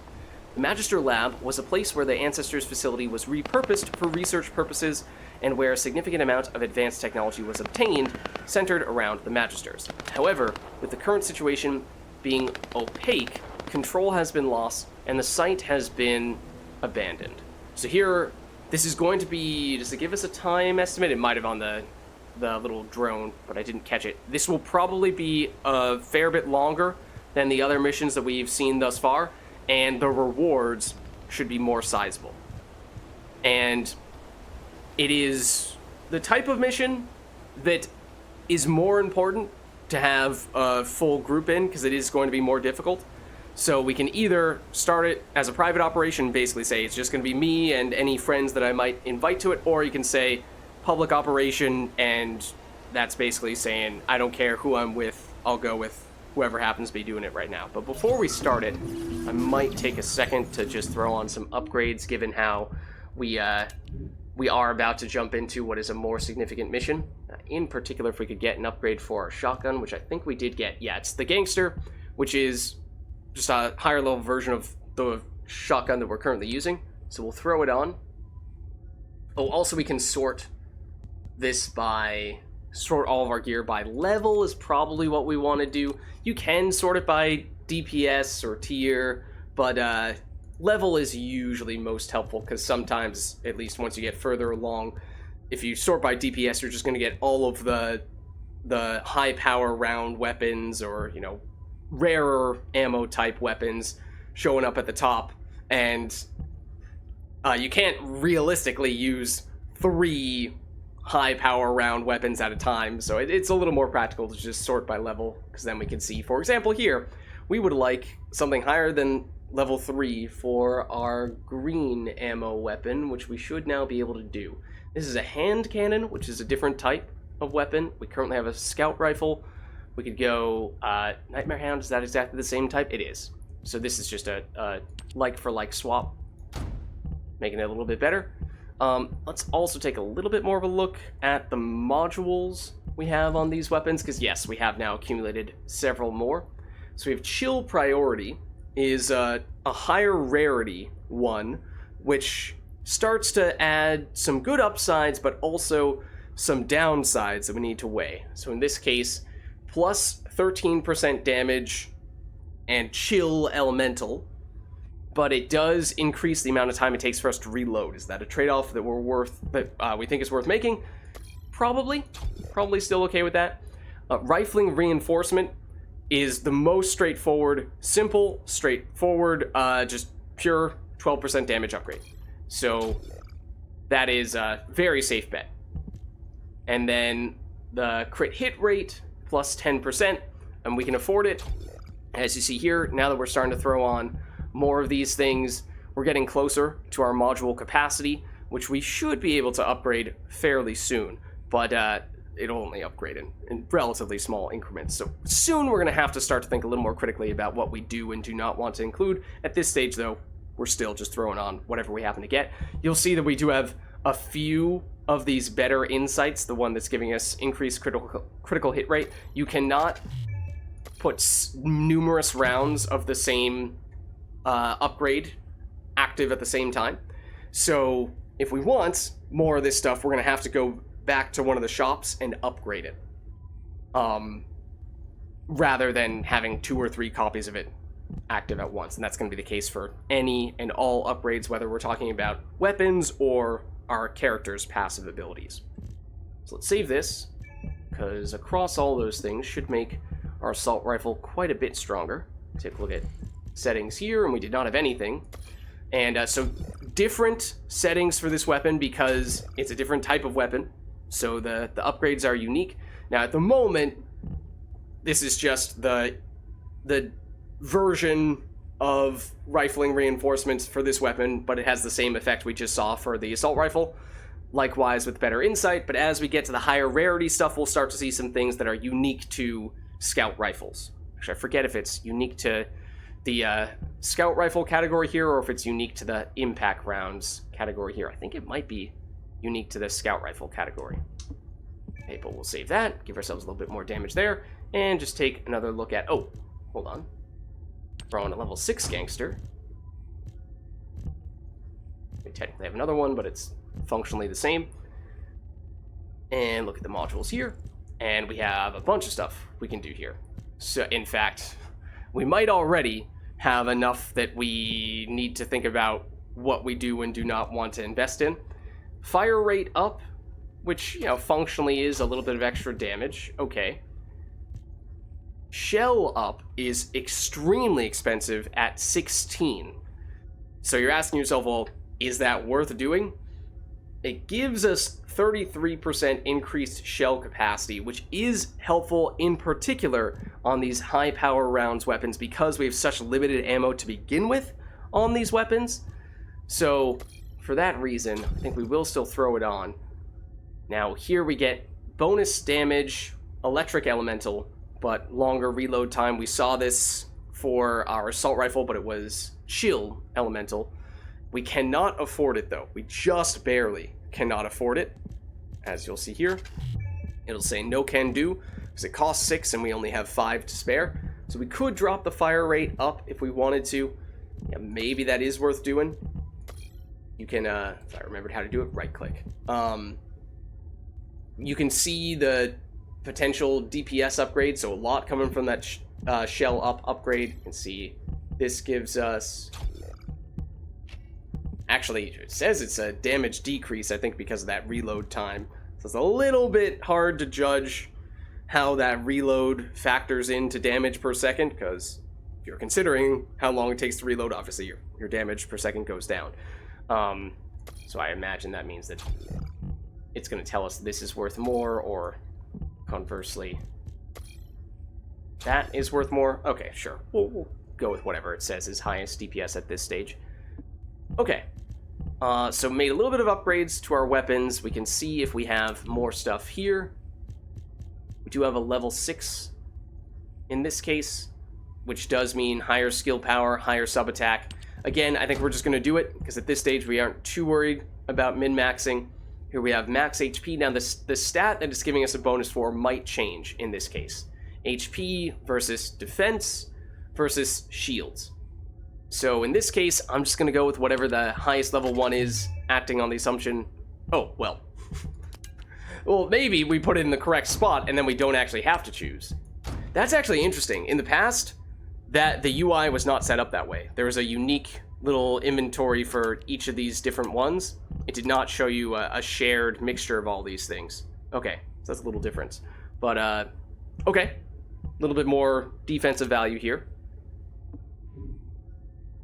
Alright, so in that case, I think we are now ready to hop in, and you'll see here it says expected playtime is 15 minutes, whereas the previous ones we were doing is usually on the order of only 5 minutes.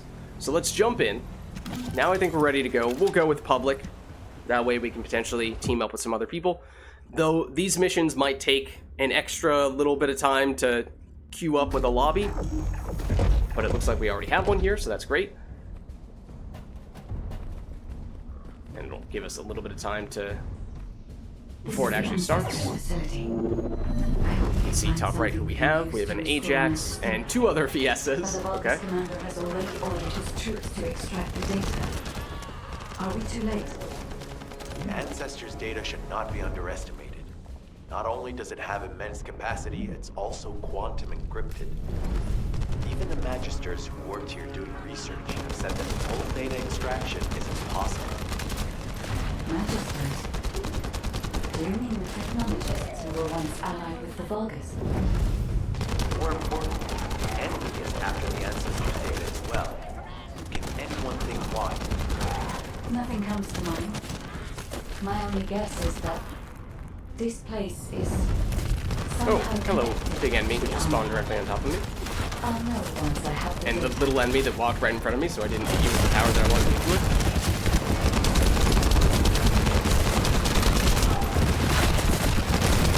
There we go. So in general, those bigger enemies are going to drop the higher rarity stuff, whether it be crafting materials or outright loot. Take a second, pick up some stuff. Descendant. Unfortunately, none of the ancestors' data remains in this terminal. I will check the other terminals, but it seems the Vulgis were successful with their extraction. That can't be right. If it were possible to fully extract the data, then the Magisters would have already done it. Until recently, it would have been impossible for the Vulgis as well. However, if they have someone on their side who is very familiar with the Ironheart, then it will have been achievable. By applying algorithms from the Ironheart to military applications, electronic warfare capabilities Those are can explosives, be for what it's worth. Careful. I recommend you investigate the other One other thing that I have not mentioned at all is the mastery rank, which is another stat we have for our weapons. And the reason why I haven't mentioned it is because it is completely irrelevant early game. So, if anything, all it does, early stages, is confuse you and make you think that it's important and base your weapon choice off of that.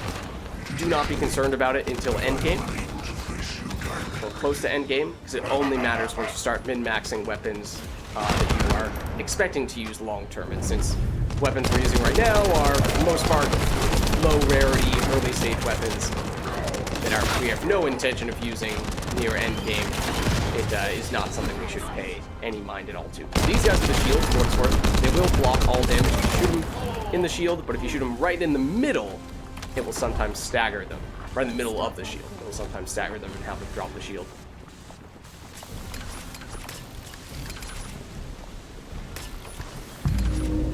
Okay, so now resurrection limit means if we go down, there's a limit to how many times we can revive each other. That is a thing. Usually, if you go down in a mission, a teammate can walk over and get you back up. There's one reason why having multiple people in a mission makes it a bit easier. Except in these cases. Excuse me. Okay. Except in these cases where you can't just revive infinitely. There is a limit. You still can revive infinitely.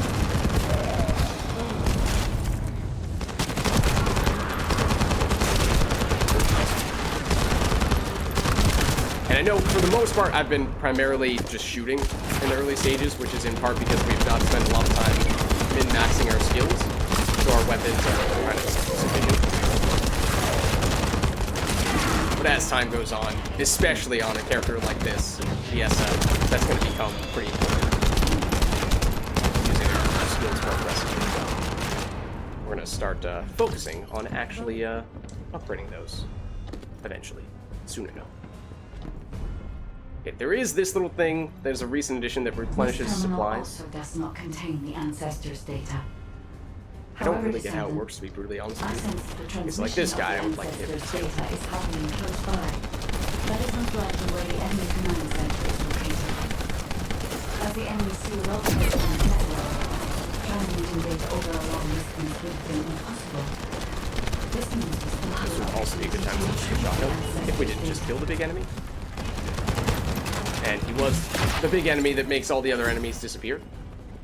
Because he was the important one.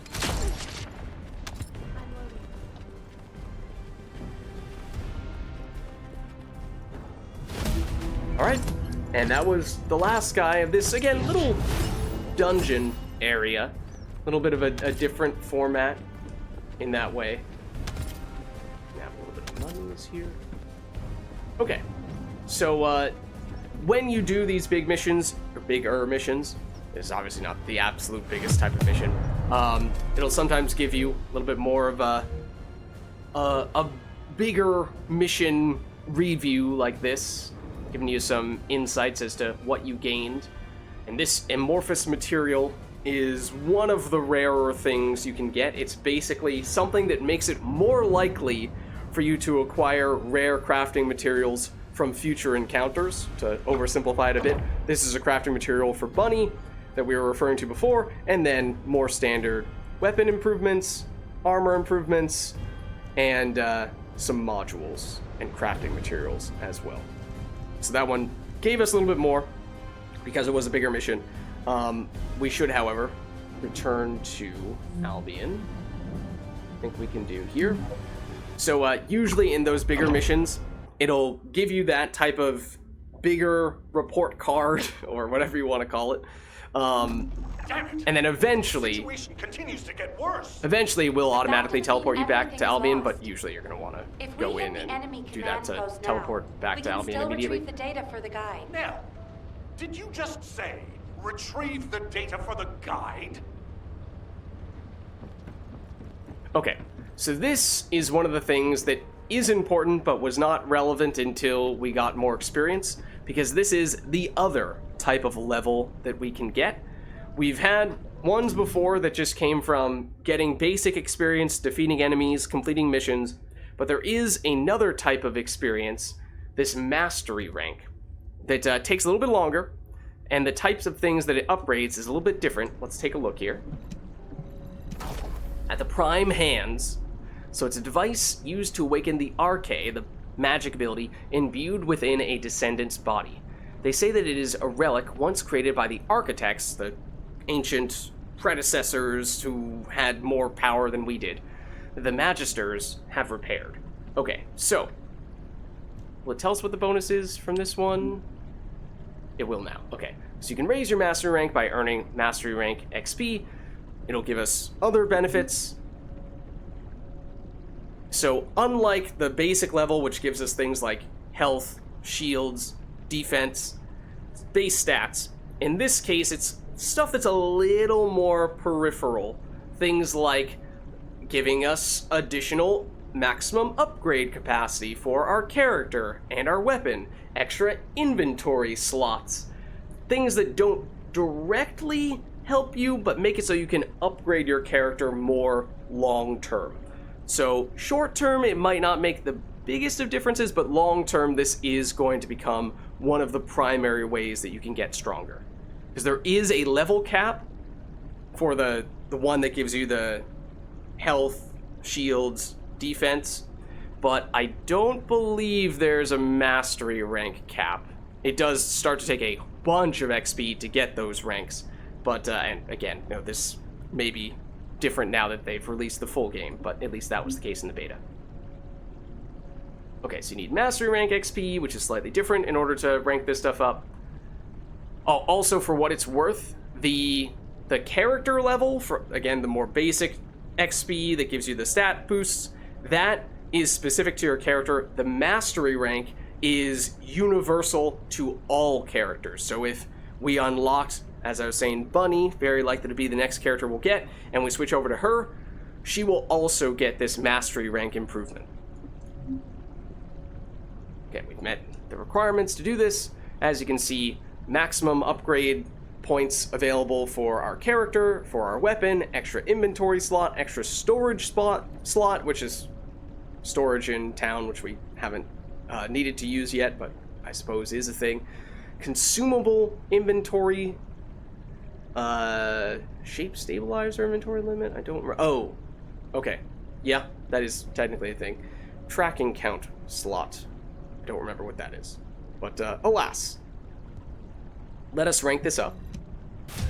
And the cutscene is kind of dramatic, but it's kind of cool.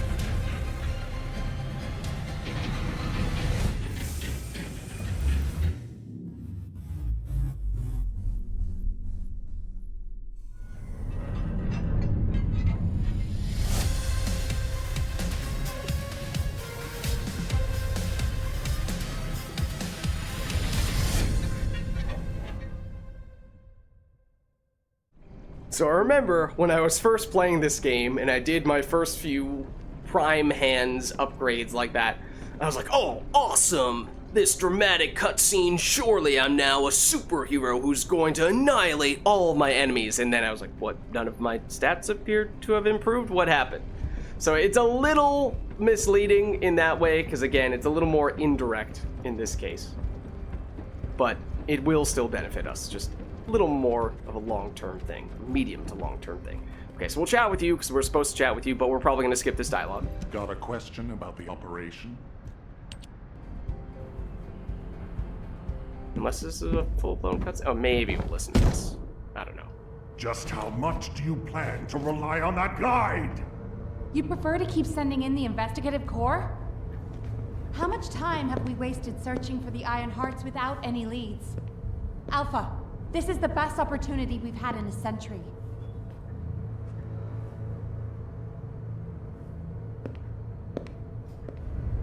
Or it could be a trap. The Descendants are Albion's only hope, and now it's like they have a parasite attached to their minds.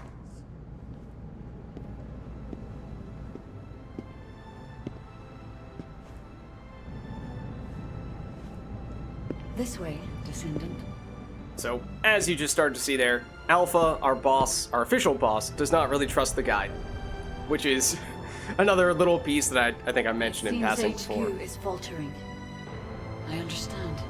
After all, HQ shoulders the burden of protecting humanity. Also, what accent the guide is supposed to have mystifies me, because it's a combination of like 10 different things. It is difficult for the fate of humanity to be placed into the hands of something only a few can see. But Descendant, my purpose is the same as yours.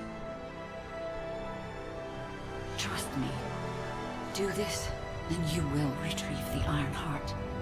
And if it looks like the lip syncing is not very lip synced up, I assume the reason for that is because this game is developed by Korean developers, so I assume that the lip syncing is designed and synced up for Korean and not for English. Although, honestly, speaking as an ignorant native English speaker, I don't know, do games usually do separate lip syncing for different languages, or are games usually synced for English dialogue and then everyone else just has characters speaking and the mouth movements do not match up with when they're actually saying things? I suspect that might be the case. I might just be spoiled. Okay, we have to talk to you again. The success of this operation will lead... Descendant, I apologize for my temper. Like again. I should also... I'm skipping this because basically they just keep going back and forth. I can summarize both of those conversations in about 10 seconds. He doesn't trust the guide. The guide said, hey, you should trust me. That's about it. And that dynamic is going to continue for a while. So I let you listen to some of that just so you could get a sense for where that is coming from, but I spared you the details because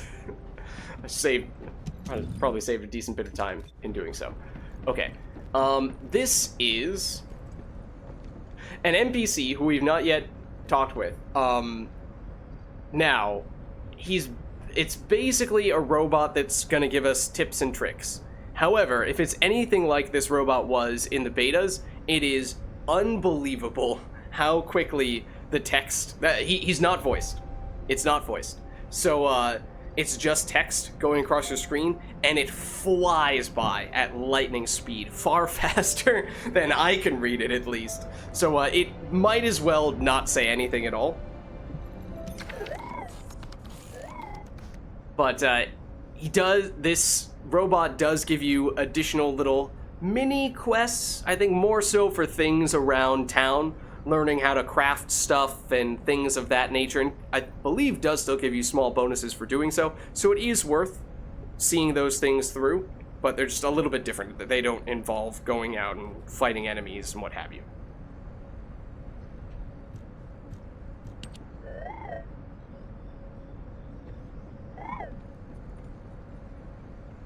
I'm curious. This is still lightning fast? It might be slightly slower. But there's no way I can read this out loud quickly enough. to get you all of this information. It's talking about the mastery rank, which is the prime hands thing that we did. But once again, it's a lot of just little flavor text stuff and lore that is not particularly interesting or compelling or noteworthy. Okay, so let's just take a look at, okay, the things in the left side there in terms of what we might want to target next. Now, if we go, remember where to find this stuff. So there are obviously additional things that we've not yet spoken about. There's customizing your character with different colored armor and different like unique character skins and what have you. Some of that stuff we might be able to get for free. They were kind of passing those things out very generously in the betas, and I don't expect that to be the case in the full release. So I think for the most part, those are going to be things you're going to have to pay for with real monies.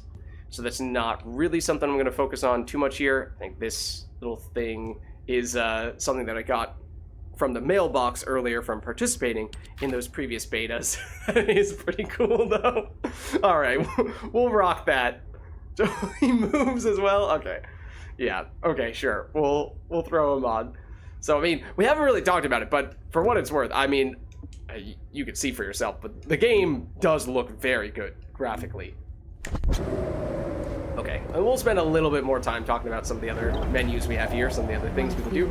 So, this is the screen Descendant, where we can switch between different characters that we've unlocked. At the moment, we've not unlocked any others, but you'll see there's Viessa, Lepic, and Ajax, which are the three that we had as options at the very beginning of the game, but there are many more that we did not have the option to choose at the very beginning, and we can only get by unlocking them later on, including Bunny. Are you? So you can already see what each of the characters' abilities are even before you unlock them, which is certainly helpful because I think in some cases you can purchase with real money some of the materials to craft these characters. You might even just be able to buy them outright with real money, and obviously you want to know what you're buying in that case. But I think we'll talk more about the different characters as we get closer to actually unlocking them. What I was actually looking for, though, let's see if I remember where it is, because it's surprisingly not very obvious. Okay, Battle Pass is obviously for purchasing stuff, as is the shop here. Where is it? I mean, these are emotes. I'm just looking for quests. But, I mean, we have the ones popping up in the left side of the screen there, so we can just follow those. Also, I have subconsciously switched over to a controller during one of those dialogues. Let me go back to keyboard mouse. Okay, important thing is that we now have a new area that is now available to us, a new section within Kingston, because this was the first spot. We just finished the second spot after doing that mission, and now we have the third spot here. So let's jump in. Well, to be fair, we might have gotten some decent upgrades from doing that last mission, and I'm not sure we took any time to see which ones we might want to throw on. Okay, higher level gangster. Now, for the most part, we're seeing just a higher level version of the same exact weapon. That is not always going to be the case going forward. We will see higher rarity versions and just different weapons in general. So it's not as if it's just always the same stuff. And as we use a higher level version of those weapons, you'll see that we still have the modules, these passive upgrades, equipped for them because it's the same type of weapon. Now, if we threw on a different type of weapon, we would have to choose new modules for it. But that is convenient in that, you know, if we're just going with a higher level version of the same weapon, we don't have to reapply all that stuff. We did, however, after doing the Prime Hands upgrade, acquire more of this module capacity, so we can add another module here now. So, in fact, we might have just unlocked this from the, or acquired this from the mission we just completed. Rounds per magazine plus 10% weak point damage is slightly less. So once again, that might not seem particularly exciting, but if you bear in mind that this is a really strong base damage weapon that is balanced primarily from having less ammo in total. Having more ammo in total and more ammo per magazine is functionally a damage upgrade. And it's not as if we're going to be pinpoint shooting the weak points with a shotgun. So I think that is certainly something we could consider. Otherwise, we go in the exact opposite route and go for extra weak point damage, or take this electric priority one, which I know was saying we get a DPS decrease because of the extra reload time, but assuming we're conscious of when we are choosing to reload, that's actually not the end of the world. This is not giving us a direct DPS increase. This one probably will from that weak point damage, or well, depends on if you're hitting the weak point. So I think we'll just go for the magazine upgrade here. Save that. And we'll similarly just check our other weapons. Okay, that's more of the same there. And in terms of what module we have, we already had that type equipped. Likewise here. Okay. Quick look at equipment. The level 6 here. Okay, we do have a few other level 6s, so we could see the skill power, the primary number there, is going to be 123 for all these level 6s, because they're all the same rarity and same level. You could try to min-max a little bit by selecting one that has some of those bonus modifiers, but none of them are particularly helpful for us, because if anything, we'd be looking for one that gives us a chill bonus, but none of these are giving us chill, so no big deal there. We can, however, throw something on for the first time in this spot, give ourselves a little more HP to work with. Why not? Okay. Let's hop in. Now, there is also a storage box out here in the field, so if you're in desperate need of storing some stuff without even going back to town, that is technically still possible to do, but for the most part, when I get a full inventory, I'm just looking to either scrap it or go back to town to sell it. So let's see what we have now. Okay, this is a hack, which I don't think we've seen before. So let's do this. Ecker, the Signal Corps Cyber Intel Unit. We've detected the transmission of a huge number of data packets in this zone. Requesting mission approval to intercept them. Okay, so this is... There should be a Vulgis data transmitter nearby. A little more... If you can get near to it, I can hack into it remotely and collect the data. So we need to stay in this blue circle to progress the hack. You see the percentage at the top of the screen. And of course, as we're doing this, naturally, some enemies will spawn in to make our lives a little more difficult.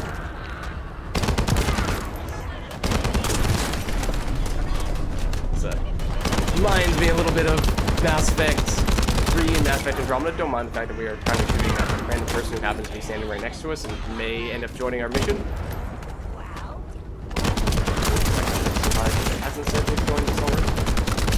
There is a grenade that is, or an explosive of some variety, stuck to our head. Oh, hello, very large enemy. Who is still quite good.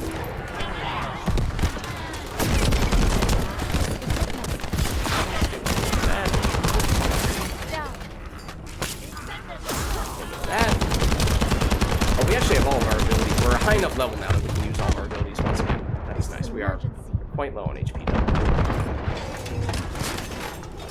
Just dropped it. There is HP here.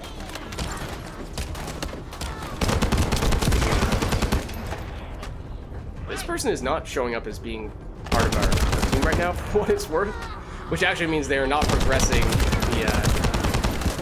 the hack into their standing in the circle.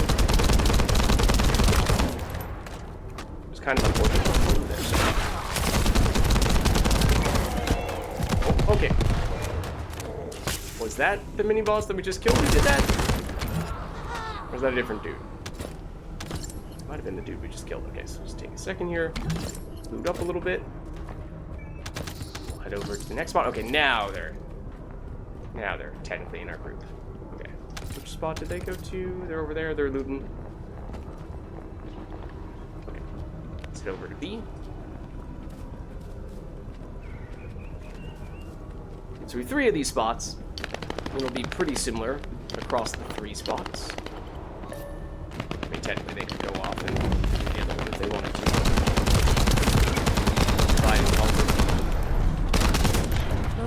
Excuse me, sir.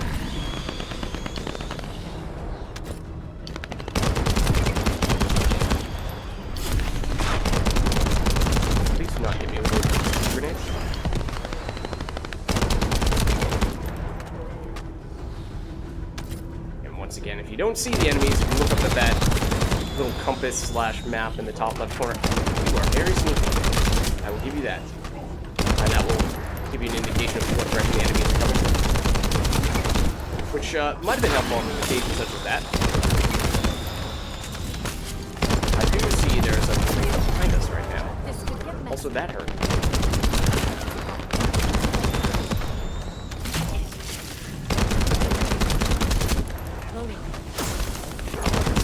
Not really aimed at it. This, however, so right here, that is our strongest ability, our blizzard. Did deal a large chunk of damage and crowd control freeze.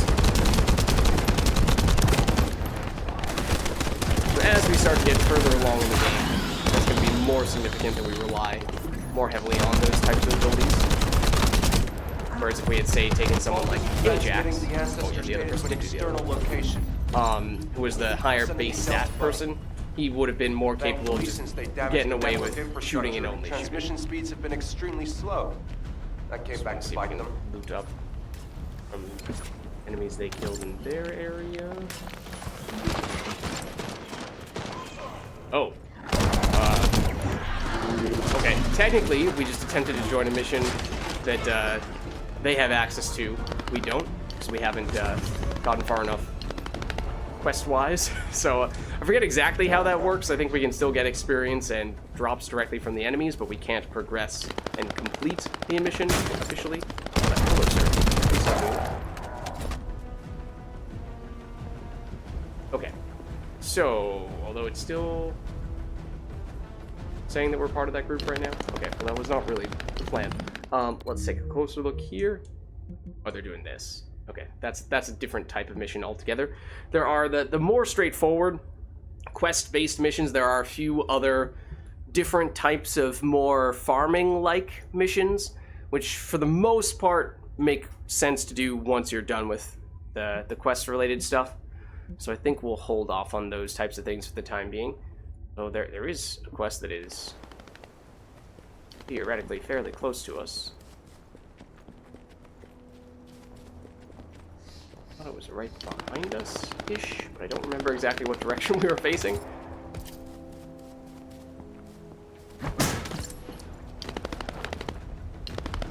Let's see. I think we can put a waypoint on. We do... Let's click on this. Waypoint. There we go. Okay. It's right over here. Up we go. Okay. Oh. You're not gonna let us do this because we're technically in that other mission? Can we... abort mission? Her mission will fail. For us, not them, right? I think. Pretty sure they're still doing their thing. Hopefully.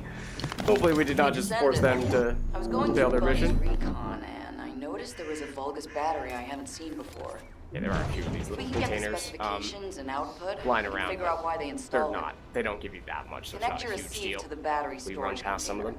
I'll disable the security remotely. Once the battery pack is exposed, put it in the supply box and send it over. Okay. I'm trying to remember how this differs from the previous type of mission that we just did, but we will see. We have a time limit this go round. Don't remember. We might not make progress if they step in. We might need to keep them out. Don't remember.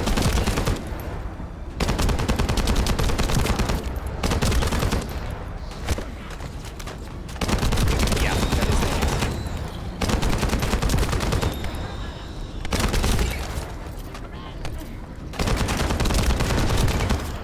It's a little bit more of a defense type mission compared to the previous one.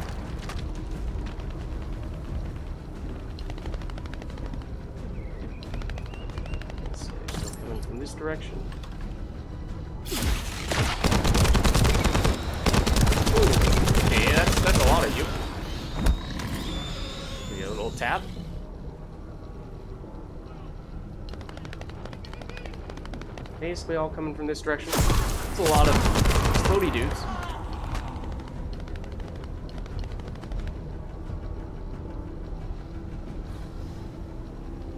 And we have this up. So this. That's our big one.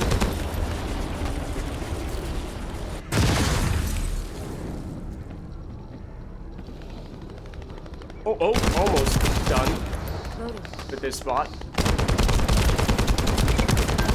There. I think there's still one or two other spots we need to get in addition to the one that we just completed. Okay. Oh.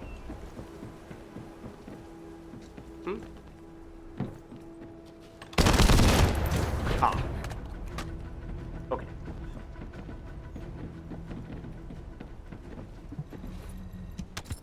And we take this item to this guy. I think? Yes. Okay. And then similar story over here.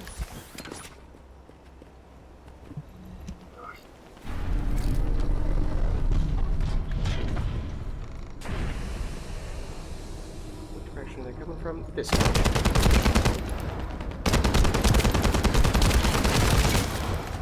Plus an explosive container.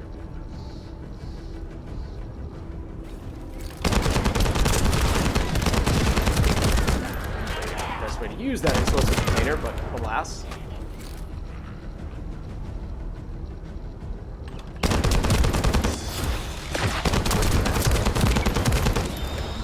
I thought I saw something.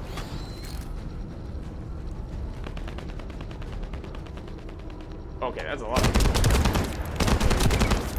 All on the side of it. That's a shield guy. We've seen. Oh, there's two shield guys. So the shield blocks, but if you shoot straight in the shield, as I was mentioning before, it does eventually force them to drop it like that.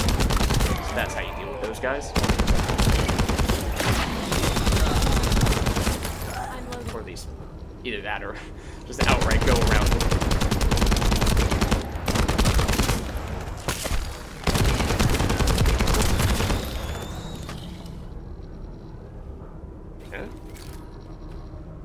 Coming from that direction, which surprises me a little bit.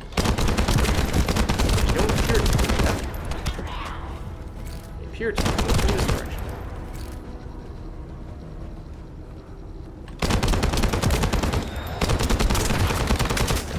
Fair enough for them. Conveniently, though, did you finish? A little bit of looting. That. I'm loading. Grab this.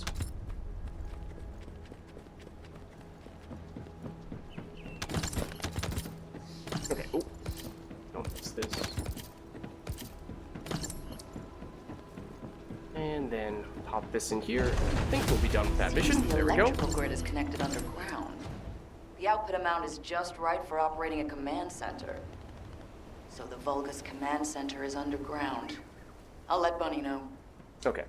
So I think we might try to do this one mission here, and then we'll probably take a trip back to town, sell some stuff so we fill up some inventory space and what have you. As I was saying, we could just scrap our items as well. That does work too. It's also a nice level for us.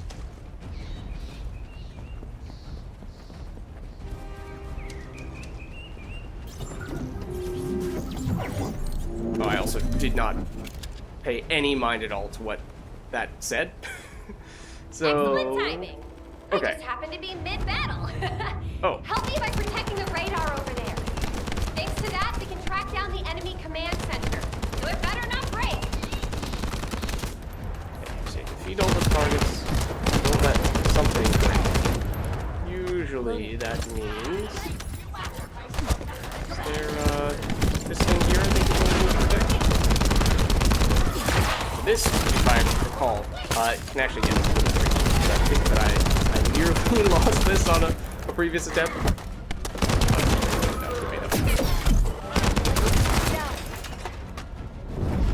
Do I need to activate this thing? I think we're just fighting.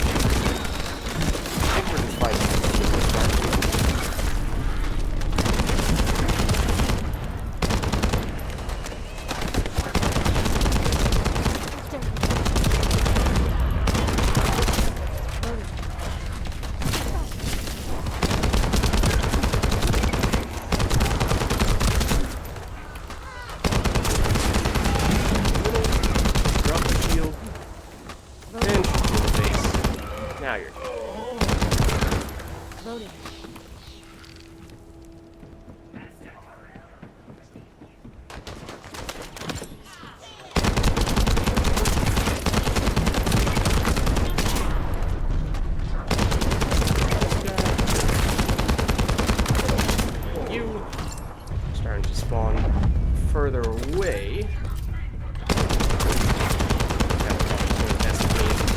Have some spawn right next to the device. Just when you let your guard down. That's when we fall to bits. Okay. Grenadier, yeah, let's get rid of you. I don't like the sound of that.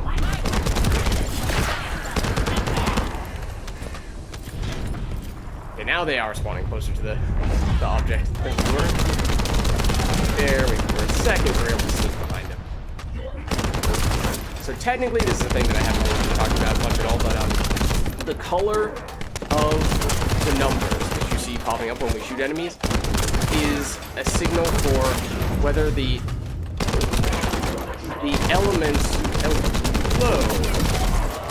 element of damage we're doing is effective or ineffective against them.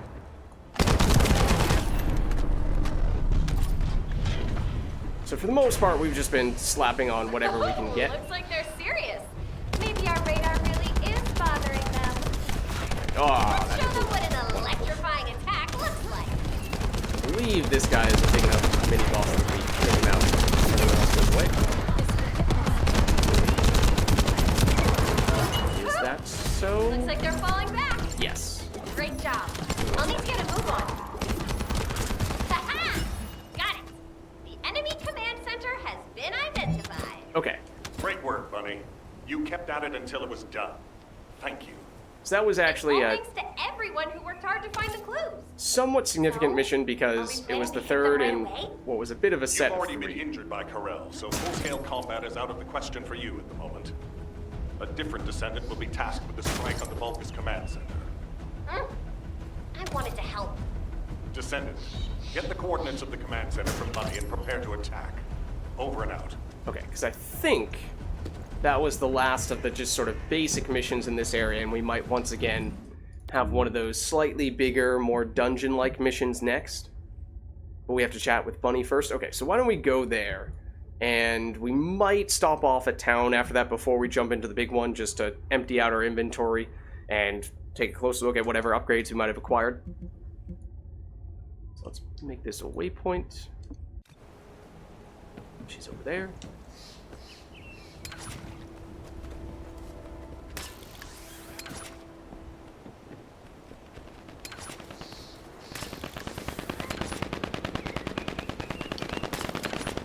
Might end up walking straight through someone else's mission as we're doing this. Might accidentally join it. Maybe we'll get a little bit of extra XP for doing so. Maybe we'll nab a little bit of loot. Crafting materials out of this. So yeah, just picking up a few of those really makes very little difference at all, but you know, over time they can start to add up. That's why I'm not paying that much mind to going out of my way to get every single one of them. That is also not the direction we need to go in. This is.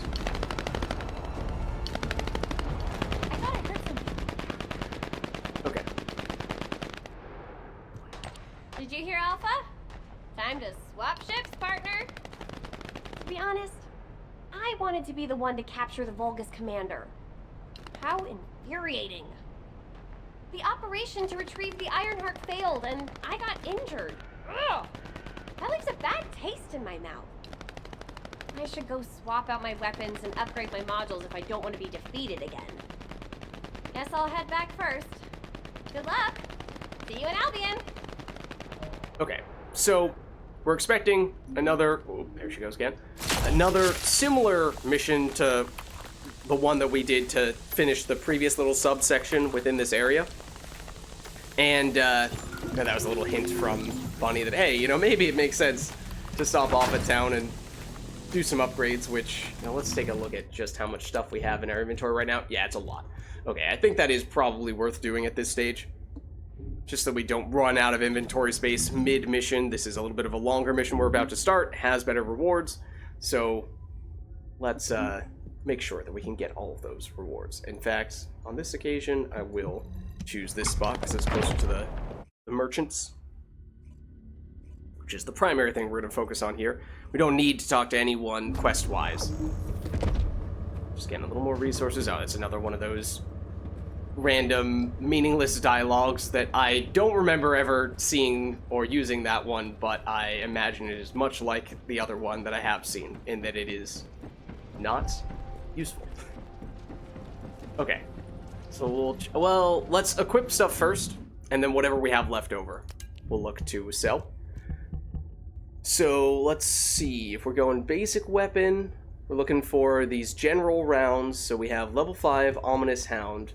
We could switch over to level 7 Ominous Hound, which does have higher DPS, so that's a straightforward option. Or we go a level 7 Cygnus, which is also a machine gun. Oh no, actually this is an assault rifle, this is a machine gun. That is a different category, even if mentally to me the distinction there is quite blurry.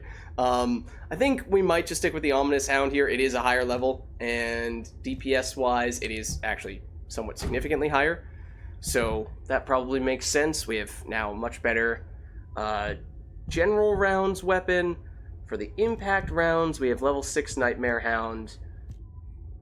We have Burning Hand is a hand cannon, which is different for sure. Might stick with what we have though. The DPS is higher on the Nightmare Hound, and this is more of a long-range specific weapon, which is kind of helpful in case we do find ourselves in need of that type of thing, whereas I don't really think that's the case with the hand cannon, though admittedly I have not used many hand cannons in the past. I think the DPS number at least has generally been a little lower on the hand cannons, and that has dissuaded me a bit. As for our higher impact rounds, we can just go higher level version of the Gangster. In fact, we can go 2 levels up on that. Otherwise, we go for a sniper rifle here. So yeah, if we went for a sniper rifle with our high impact rounds weapon, then maybe that would make sense to have our impact rounds weapon be the hand cannon, so you don't have multiple long range exclusive weapons, but I think I like the balance here. So let's go level 8 Gangster. Pretty sizable DPS increase, and again, since we kept these as the same type of weapon, the modules should still carry over, so we don't need to worry about reapplying any of that stuff. Take a look at our more armor-oriented stuff. So we have a level 6 Toxic Mixture Reactor. So can we go higher level? We can, and in fact, we are now starting to see some higher rarity ones. So you see the blue ones are the standard rarity, purple ones are rare. So this is where we start to get more of the additional modifiers, which again, early on is not a critically important component. Usually just looking at the skill power alone is the primary thing, but since conveniently these are frozen mixture reactors, which do give bonus power to chill skills, and that is what we are doing with Viessa, that is actually very convenient. And then we start to see we get additional bonuses if we are using an assault rifle in this case, or let's see, yeah, assault rifle in that case as well. So this one's level 8, and it is chill, and it is assault rifle based, so that seems like it is the perfect storm for us. So I like that. Then here we have several options to upgrade this. So 11 HP, and this one's a little bit less straightforward because again, the specific stat can vary from one item to the next. 11 HP versus 11 shield. I do like shield because that recovers more quickly and easily, so I would probably prefer that. Otherwise, defense, so we take less damage in the first place. We could always go for that. Maybe we'll go that route. Oh no, once again. Okay, I was gonna say, this is messing with me. Obviously it looks different, and so I should know better, but this used to be a specific inventory just for this one type of armor and so on and so forth. It's like this one, we can only use the circular or cylindrical ones. So we're talking 7 shield versus 15 HP. Yes, I do like shields more than I like HP, but this is, twice as much, so probably still worth nabbing that.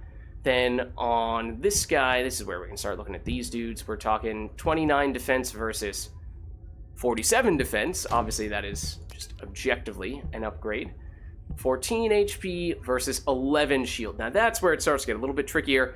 Now this is 2 levels higher, which is perhaps a little bit of an indicator of, hey, 11 shields, you probably should consider to be better than 14 HP, so I'll take the game's word for it and go for that. Just take a quick peek, see if we missed any amazing options here, but I think we have the best one for us equipped right now. So okay, I think we can basically sell everything that we don't have equipped at the moment, so chat with this guy now. You're gonna go out looking like that. Sell. Might as well write your last And we'll will go and testament designate before everything you as leave. junk, and then we'll sell everything as junk. And at this point, okay, as we start to get higher level, and maybe in some cases higher rarity items, we're getting a little bit more cash out of that. But most of this stuff we've seen thus far is cash. We've not really talked about Kuiper shards. We'll talk about that in a minute. I just want to take a second to see, when it comes to cash, does it make sense for us to purchase anything from this guy? And the answer is very clearly no, because everything is level 1. So there are other things that cost gold that will be meaningful, but not the stuff that he's selling. He's mostly just someone we are dumping our weapons on. Let's go back to this guy, though, because this is the modules dude, and that is where Kuiper starts to become a factor. This does drop from some enemies, much in the way that gold does. I think we might occasionally get it from quest rewards. We also can get it from selling our passive boosting stuffs, our modules, to that guy. So I suppose, did we take another look at our modules here? Because we do have some new ones. Oh, I saw that we picked this up. Okay, but we do already have chill priority. So I think we probably are good there. We do have some module capacity remaining, though. So we might as well improve our weak point damage, because we can. Do we already have better insight? We do. Okay, so we'll just take that little upgrade, because we can fit it in. Go here, on you. Better concentration. Oh, yeah, we have tons of capacity to spare here. So this one gives us critical hit damage. Why not? We do already have the rifling reinforcement, so don't really need to worry about that. And you're about to see why having numerous copies of the same one can still be useful. Now let's check here. Okay, so we've spent a lot of module capacity on, because we still have this very expensive shell up. Do we have... Ooh, we do not have the rifling reinforcement active on you, and that is very nice, just pure damage upgrade. I think we might get rid of you and add you. Okay, so now that we have made those types of upgrades, well, let's go back and look at our characters. Oh, not there. On this screen? You can't. Okay, it's from the inventory screen. I was just curious if you could do it there as well. This. Our characters' passive abilities. So we do have a few more new things here, and we have lots of module capacity to spare, especially because we've been using this bonus to decrease the cost of that one. But let's see what else we have acquired. We have maximize fire resistance, which is higher rarity, and as I was saying, sometimes means there are some more trade-offs to consider. In this case, we get 18% resistance against fire damage, which some enemies are dealing, some enemies are not, but it costs us a little bit of our HP. So when we are taking fire damage, that definitely pays off. When we are not taking fire damage, we are worse. So it is legitimately something that, is situational. And given how I'm not sure if we're necessarily about to go into a place with a bunch of fire damage, and we are going to more likely be facing a mixture of different enemies, I think we're going to hold off on that.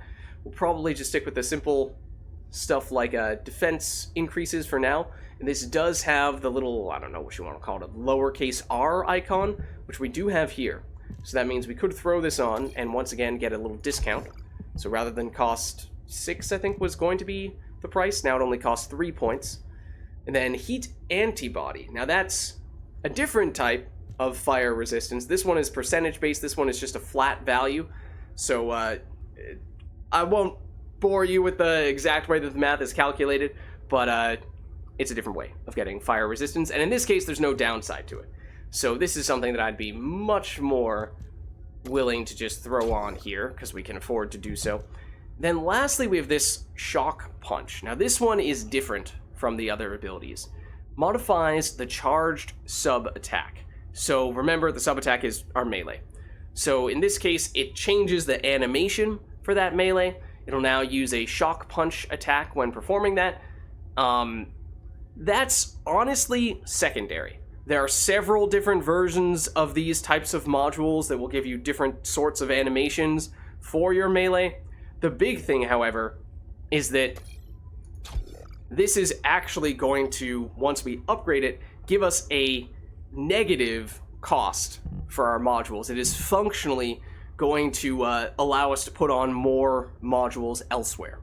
So it's more of a peripheral, a more like supporting module in that way. It's not the direct effect that we're looking for as much as the way that it allows us to get more aggressive with our other modules. So we'll save that stuff. Now we have basically done all of the module upgrades we're looking to do. Now we have some stuff we can actually chat with this guy about. Right? So he is the module merchant, both buying and selling module stuffs. So we can either enhance our existing modules, which basically means increase the level of the modules, not the rarity, the level. And what that does is it increases the values, the bonuses that we receive from those modules. It does, however, increase the cost. So like this one, for example, if we upgraded Technician, we click on this, we'll find it goes from 13% increased power to 14.8% increased power. Not a huge difference, but it is upgraded. It does, however, increase the capacity cost by 1 as well. So now it costs us 7 points to use this. And in order to do so, it costs us 300 of these Kuiper shards and some gold as well. So here you see, this is going to be one of the major things you're going to be spending those resources on, is upgrading these types of modules.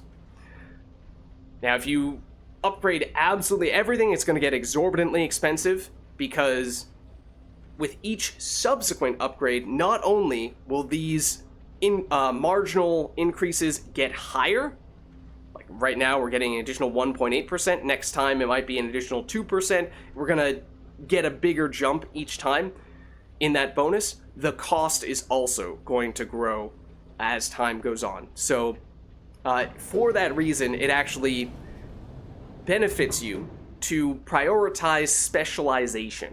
Focus on a few things in particular that you really want to hone in on a specific character, and then you're benefiting from those long-term benefits of highly upgrading a specific module, and it means that you're going to do a little bit less of the just throw on whatever you happen to find.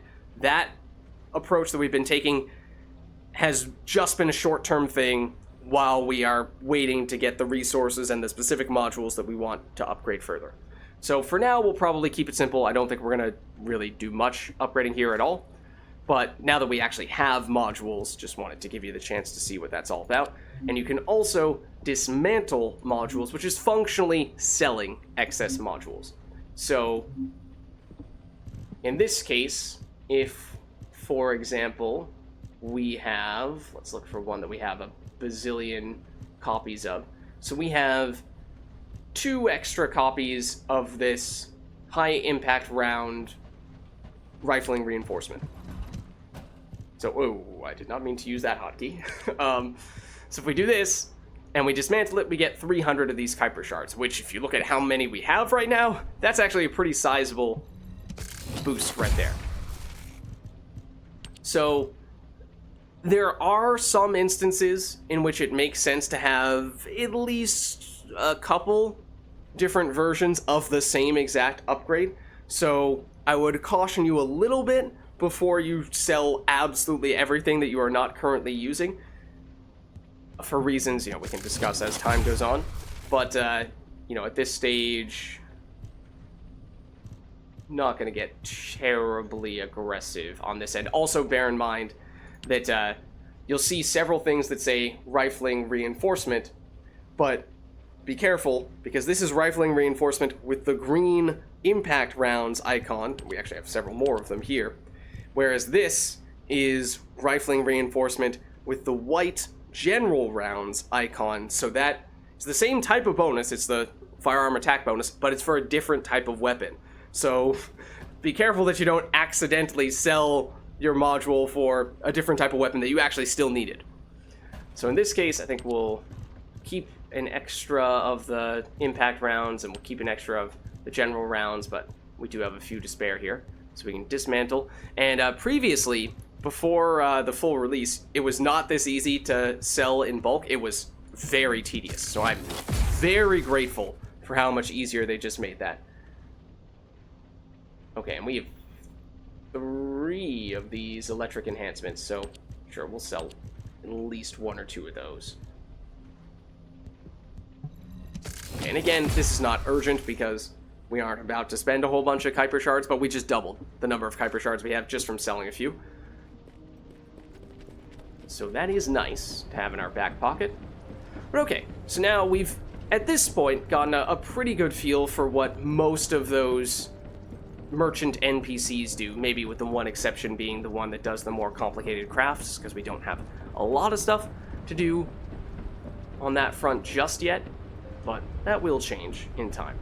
Okay, so why don't we head back to Kingston, because we were going to do this, which is the bigger end of this zone type mission. So takes about 20 minutes, and the monster level, I imagine, is probably higher than we've seen from any of the other quests thus far.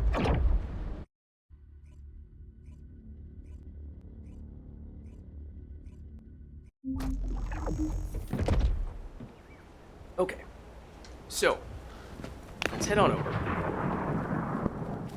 I also like how the little teddy bear on our back is, I'm pretty sure, a polar bear, and since we're an ice-themed character, it does make sense. And I assume it's still the same type of bear for any other character, in which case it does not fit thematically as well for them, so it's kind of just a lucky coincidence in our case. Snap a little bit of that. Okay, and let's hop in. We're good to go here. We'll go with a public group.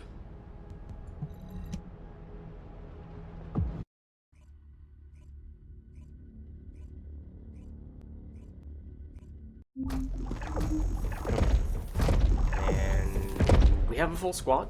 Nice. Yeah, I should note, you can get up to 4 people in a squad in total. Intruder alert! You're finally here, Descendant. It's Greg! I thought you were simply here to stop us. Oh no.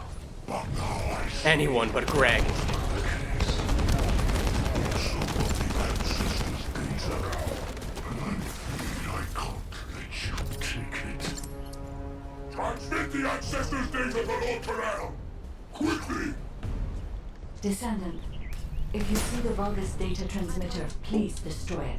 Are we supposed to go up there? I thought we were. At that range, I'll be able to intercept the transmission. I was about to get ahead of and everybody the data. until I didn't. It's imperative we prevent the ancestors' data from falling into Corral's wonderful. hands. Now I've fallen behind. Eventually, it will teleport you to the rest of the group. You can fall behind a lot. But, I was about to say we might have been doing the opposite, speeding ahead of everyone, and, it is kind of nice to do that at times on these types of missions, but, you know, I guess we'll just pick up the scraps instead. The grappling hook giveth, and the grappling hook taketh away. Here we go. Ancestors' data packets detected. Transmission is taking place close by. We will all be at risk if you do not stop them. Hurry.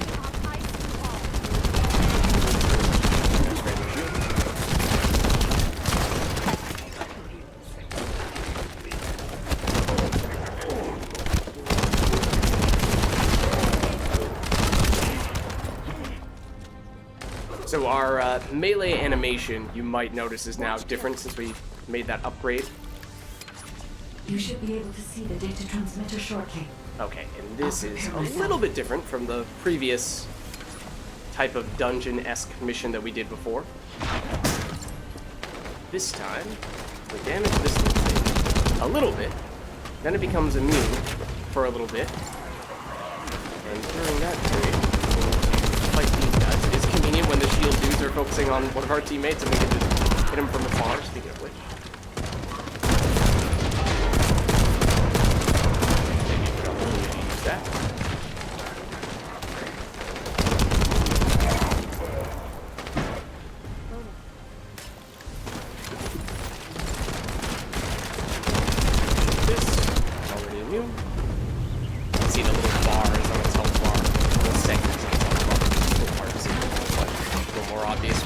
not immune. I'll show you how much you can damage it in between waves. It is a predetermined amount, so it's not like there's really a time pressure on us.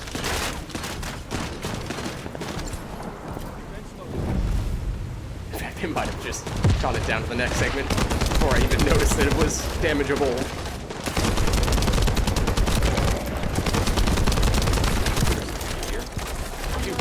You're bigger. Except you're... Oh, never mind. Oh, you moved. Or I just completely... Other weapon that is not supposed to be as close range.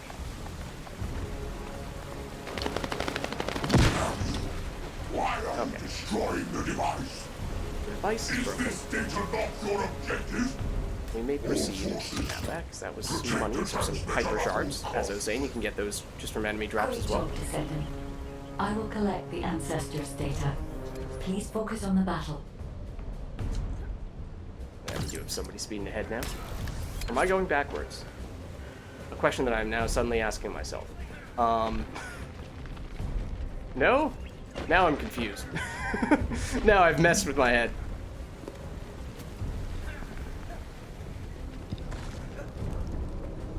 This way? I think there is, yeah, there's someone speeding ahead. Okay. And they're moving the icon further away from us, which made me think for a second there that we were going the wrong direction, but it's just a moving target. There we go.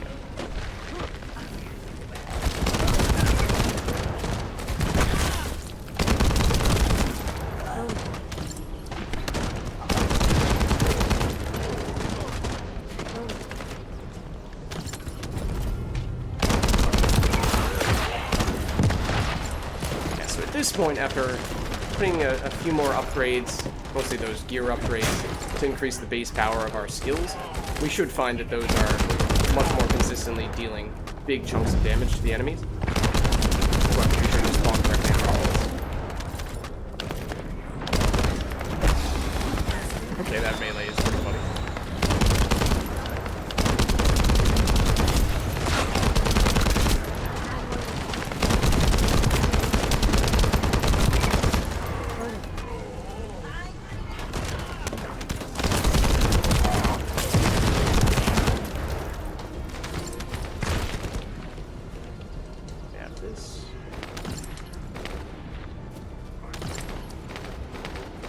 Yeah, sometimes it's a little hard to tell between the various types of blue drops, there are several of them.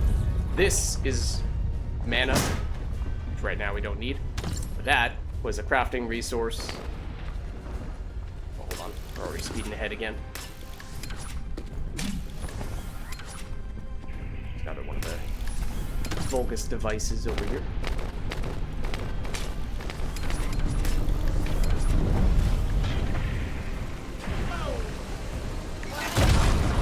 That works. That was their big special attack. Was that their big special attack? I'm not sure. Just so we haven't popped it yet. Device is ready to begin. And it is now at the damage threshold. Fair enough. Oh, that... I was not sure if that was a teammate or an enemy.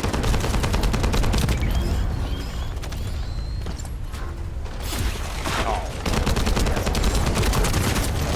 Yeah, so that's Lepic, one of the other starting characters' abilities, where he has a grenade that basically is a vacuum cleaner that tracks all the enemies into this one big glob, which incapacitates them for a little while, which is helpful, and it also makes it so that you can deal damage to larger chunks of dudes. Oh no! It's Greg! Descendant, did you want to stop the data transmission? No, do we have I have the final one or two? transmitter. You will be defeated! Uh-oh. Descendant, we need to hurry. The data Yeah, see there, transmission is the other almost person complete. sped ahead of us, so it just teleports us in here. So no worries. Now we have the survival limits. Approaching the final count.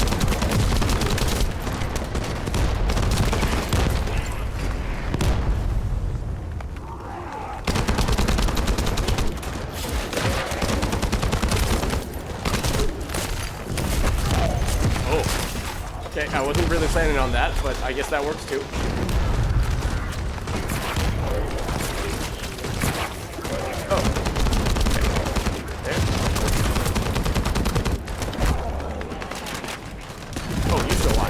My bad.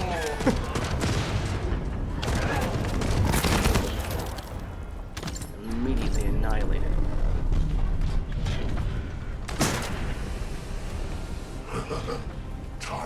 There he is, it's Greg. Legitimately the boss, I was not kidding. Okay, he does have some special abilities. Mainly this will explode on us if we don't dodge out of the way.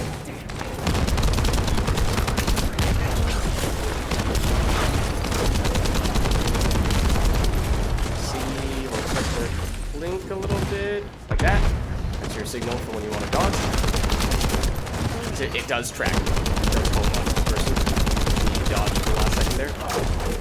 Oh, what the heck? Just spawned straight on us.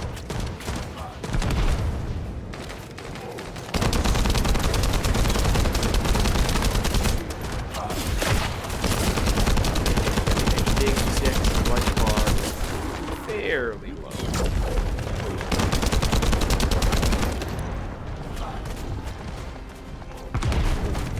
Not really see a blink there. That was mostly a guess with the dodge timing.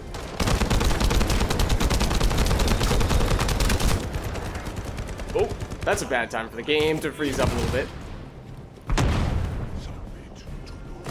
I think that move might be more forgiving than it used to be. It seems much easier to dodge than I remember. Of course, famous last words.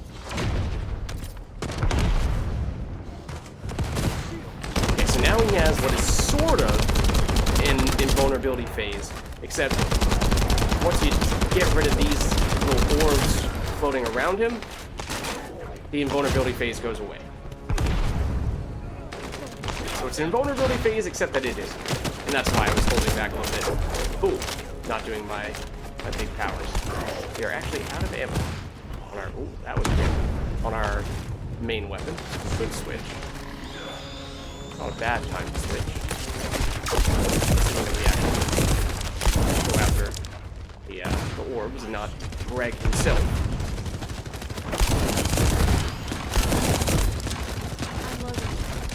One moment.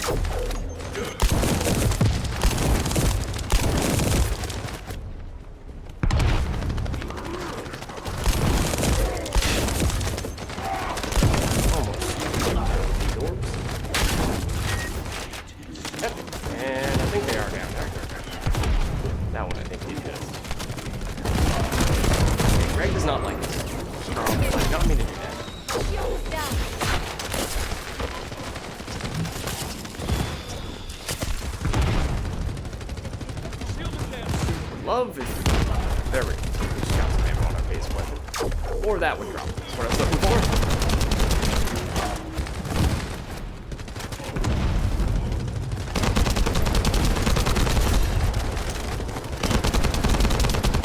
And his animation from getting absolutely pelted with bullets is pretty hilarious.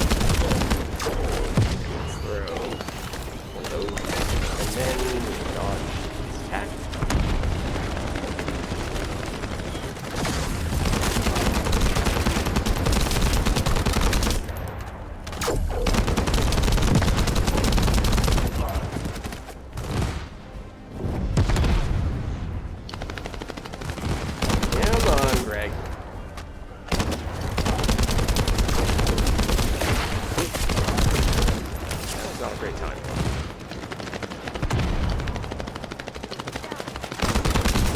Tankier than I remember, for what it's worth. Once again, towers right now. Got to go to that base. Right, what was that?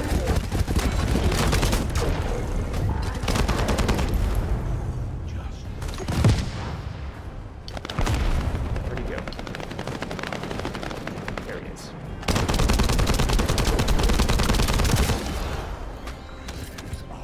Kind of curious how effective that is. Oh, granted, it did that right. I see what's using his big ability. Yeah, I'm guessing that mostly is gonna still just get mitigated from his immunity. I was hoping that he'd be in the area enough that it would still work. Not touched.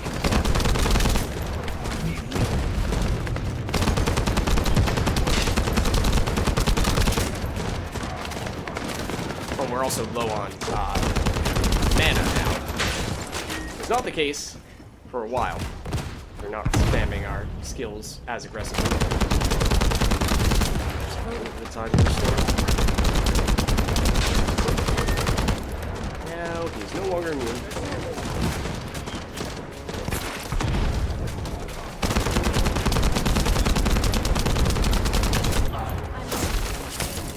Thought that little barrier was going to protect him.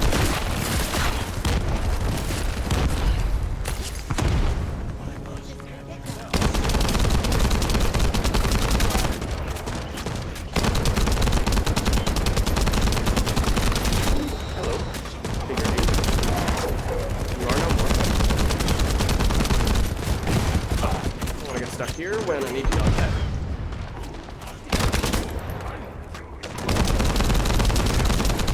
Come on, Greg. Yeah.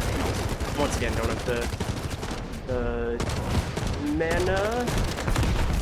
Hit him with any special abilities unless we get the orb drop for restoration. That's where most of it's coming from, though.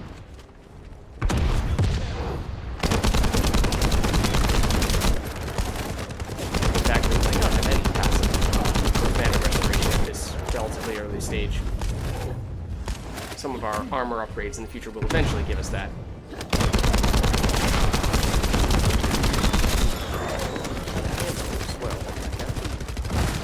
My shield is down. And by that I mean he's about to die. Data integrity verified. Alright. Nice. You did it. Thank you for helping. Greg is dead! We have defeated him. So he is, in many ways, the last boss of this area. If you're wondering why that took a while to take him down. He is tankier than I remembered, as I was saying. We'll get this big, again, for lack of a better way of phrasing it, I'm sure there is a better way of phrasing it, the report card, the report, maybe in general, is a better way of phrasing it. Some more of these amorphous materials, which again are useful for long-term grinding-related crafting unlocks. Some higher rarity and higher level weapons. This might look to use some of those, and maybe some other armor upgrades that could be worth considering as well. Okay, so there you saw the mission is going to set us back to Albion in a little over 30 seconds. So you can wait around for that, but in the interest of not doing that, if you go and press the escape button, you can go move to Albion immediately, which, once you've looted everything, is definitely worth considering.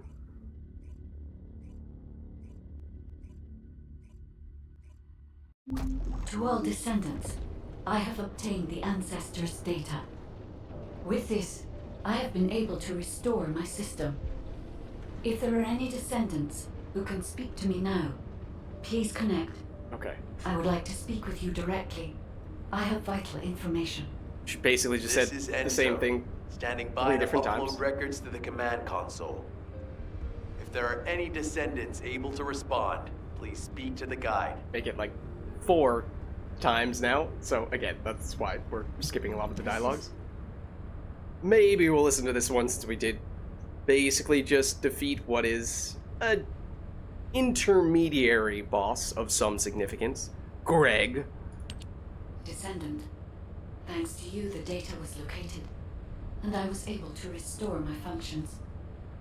Should my system be damaged again, bringing me into contact with another Ironheart is a fail-safe restoration method. However, should this prove to be impossible, there is an emergency restoration protocol put in place by the ancestors. Okay. By collecting particle elements from where the Ironheart was excavated, a similar contact environment can be created. This protocol can also be applied should the Ironheart be damaged. The Vulgis wanted to secure the ancestors' data to obtain this information. When I was separated from the Ironheart that the Vulgis seized was also damaged. The void erosions in the ruins likely occurred due to this damage. And Descendant, there is something else that concerns me. How did the Vulgis know that the Ancestors' facility had this information? The only entities that I can think of who would consider using the system restoration protocol are guides and ancestors. Unless there is an ancestor among the Vulgis. Or unless there are Wait. multiple guides. Descendant, I can sense vibrations. They feel very similar to a void erosion. Threatening. Void dimension link detected. Colossus is approaching. I repeat, void dimension link detected. A Colossus is approaching.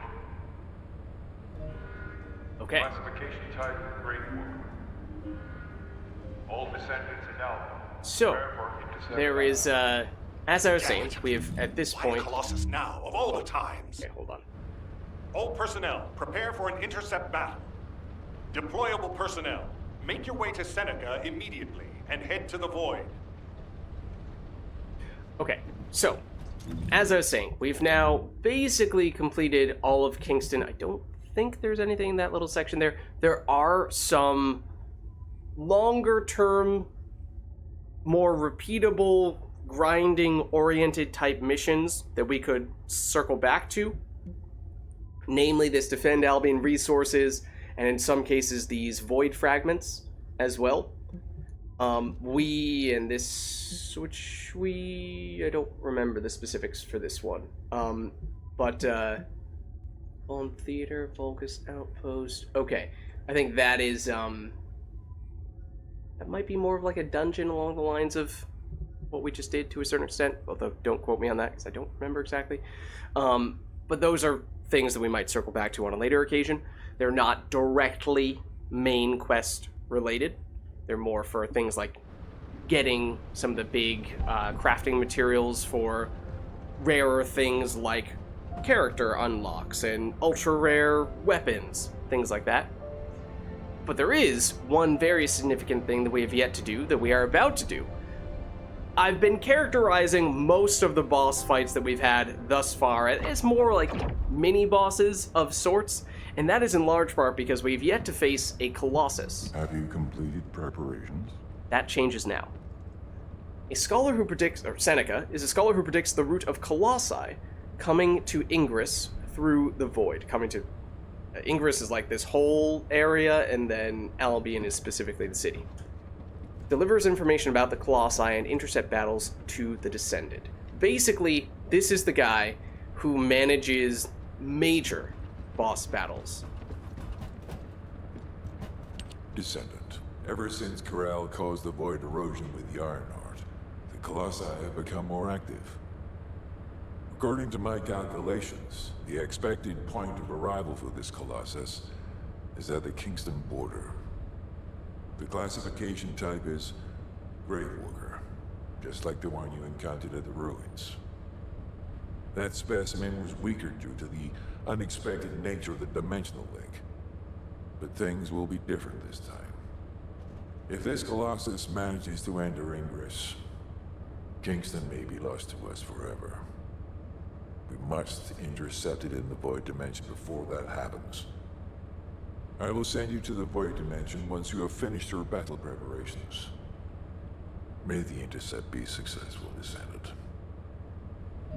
Okay, so, basically, those are the big boss fights that this guy sends us into, and as he alluded to there, the first big boss fight, let's see, well, I guess maybe before we start going into the exact details of that, maybe let's just take a second here to check what, if any, upgrades we want to make to our gear, because we're looking for a general rounds weapon. The Hungry Hound is a handgun with slightly lower damage per second. It is 2 levels higher, though, so, you know, it's one of those instances of, well, actually, come to think of it, this DPS number, I believe, is already factoring in the damage bonuses from those modules, whereas this obviously does not have any modules active because we haven't used it at all yet. So I think once you consider that we're likely to improve the damage on this guy, it will surpass the Ominous Hound damage-wise. I did not use many handguns in the betas, so I don't have a lot of experience there. Maybe switching to a new type of weapon just before a major boss fight is not the best idea. But let's throw it on and let's just see what we can get to DPS-wise once we start throwing some of these upgrades in here. So definitely want to get the rifle reinforcement. So again, because this is a different type of weapon, it's a handgun, not, what was it, assault rifle we were using before. That means that we have different sets of modules that we might want to have for this one. So that's why we're reapplying them in this case. So basic firearm attack damage, that makes sense. Then the extra damage, or extra fire damage, I think also probably makes some sense. Then extra damage from of the cold variety, but increasing how long it takes for us to reload, I think we still go for that. And we can still fit in one of these two, either the higher critical hit rate or the weak point damage. I think especially if we're considering going against bosses, the weak point damage might be well timed here. So let's try going with this. Now we'll see we're at 1,441 compared to the weapon we were previously using, which was 1,342. So we gained about 100 damage per second. Is it a huge difference maker? No, maybe not, but maybe we'll roll with it because it is, in theory, slightly better. The scout rifle is now just level 6. It is our impact rounds weapon. We could go for the Hero's Scar, which is a rare rather than just standard variety of the scout rifle. So still the same type of weapon though, still a scout rifle. Damage per second, way higher. Once you get up to the rare weapons, we start to see more of those modifiers that can vary from one Hero's Scar to the next. As you've seen in the past, I think we've had at least a few times where we've had here, for example, this Moon Fragment, level 9, has exactly the same stats as any other Moon Fragment because there are no special modifiers here at all. Which is very simple, straightforward. Whereas for this guy, because it's rare, it has those extra modifiers, the weak point damage, the bonus firearm to Order of Truth, which is a variety of enemies, the little bit of extra chill attack, the bonus attack to Legion of Immortality, which is a different type of enemies. Those stats, both the value of the number and the type of stat that they modify, can and will change from one rare weapon to the next. So not too concerned about the specifics there, because just the basic stats alone are enough to make this better than the weapon we had before. But let's throw on some modules here as well, because once again, it's a new weapon. This time we're on a Hero's Scar. So let's see. I think we're looking for certainly rifling reinforcement, probably fire rate up. Then can we afford all this stuff? I think we can. Take the better concentration for critical hit damage improvement and critical hit rate. Those synergize pretty well. Still have some module capacity to spare. And this is the same thing we have there. So we're almost up to 2,000 in this case. So here you see, all right, this is higher DPS. Oh, actually, the number here... wait a second. The number here factors in the mods. The number here on this screen does not. Huh. Okay, well now I'm wanting to double check between these two. Okay, it is actually saying in that case the Ominous Hound is still higher damage. I guess we will stick with that after all. Oh, because we might have been using the wrong one? I mean, it's almost exactly the same. Okay. Gangster / other high impact round weapon. We have the Tamed Beast, which is a launcher weapon, which is a totally different type. The DPS is considerably lower than the Gangsters. However, I didn't use a lot of these in the beta, but we might want to test one of those out at some point. I don't necessarily think this is the right time. We'll stick with the Gangster then, because that's still pretty high level here, still pretty effective. Okay, so that looks good. Here, we're still looking at mostly level 8s. Okay, so this is going to be very similar to what we already have. Can we do a comparison? Thought we could. Comparison on tooltip.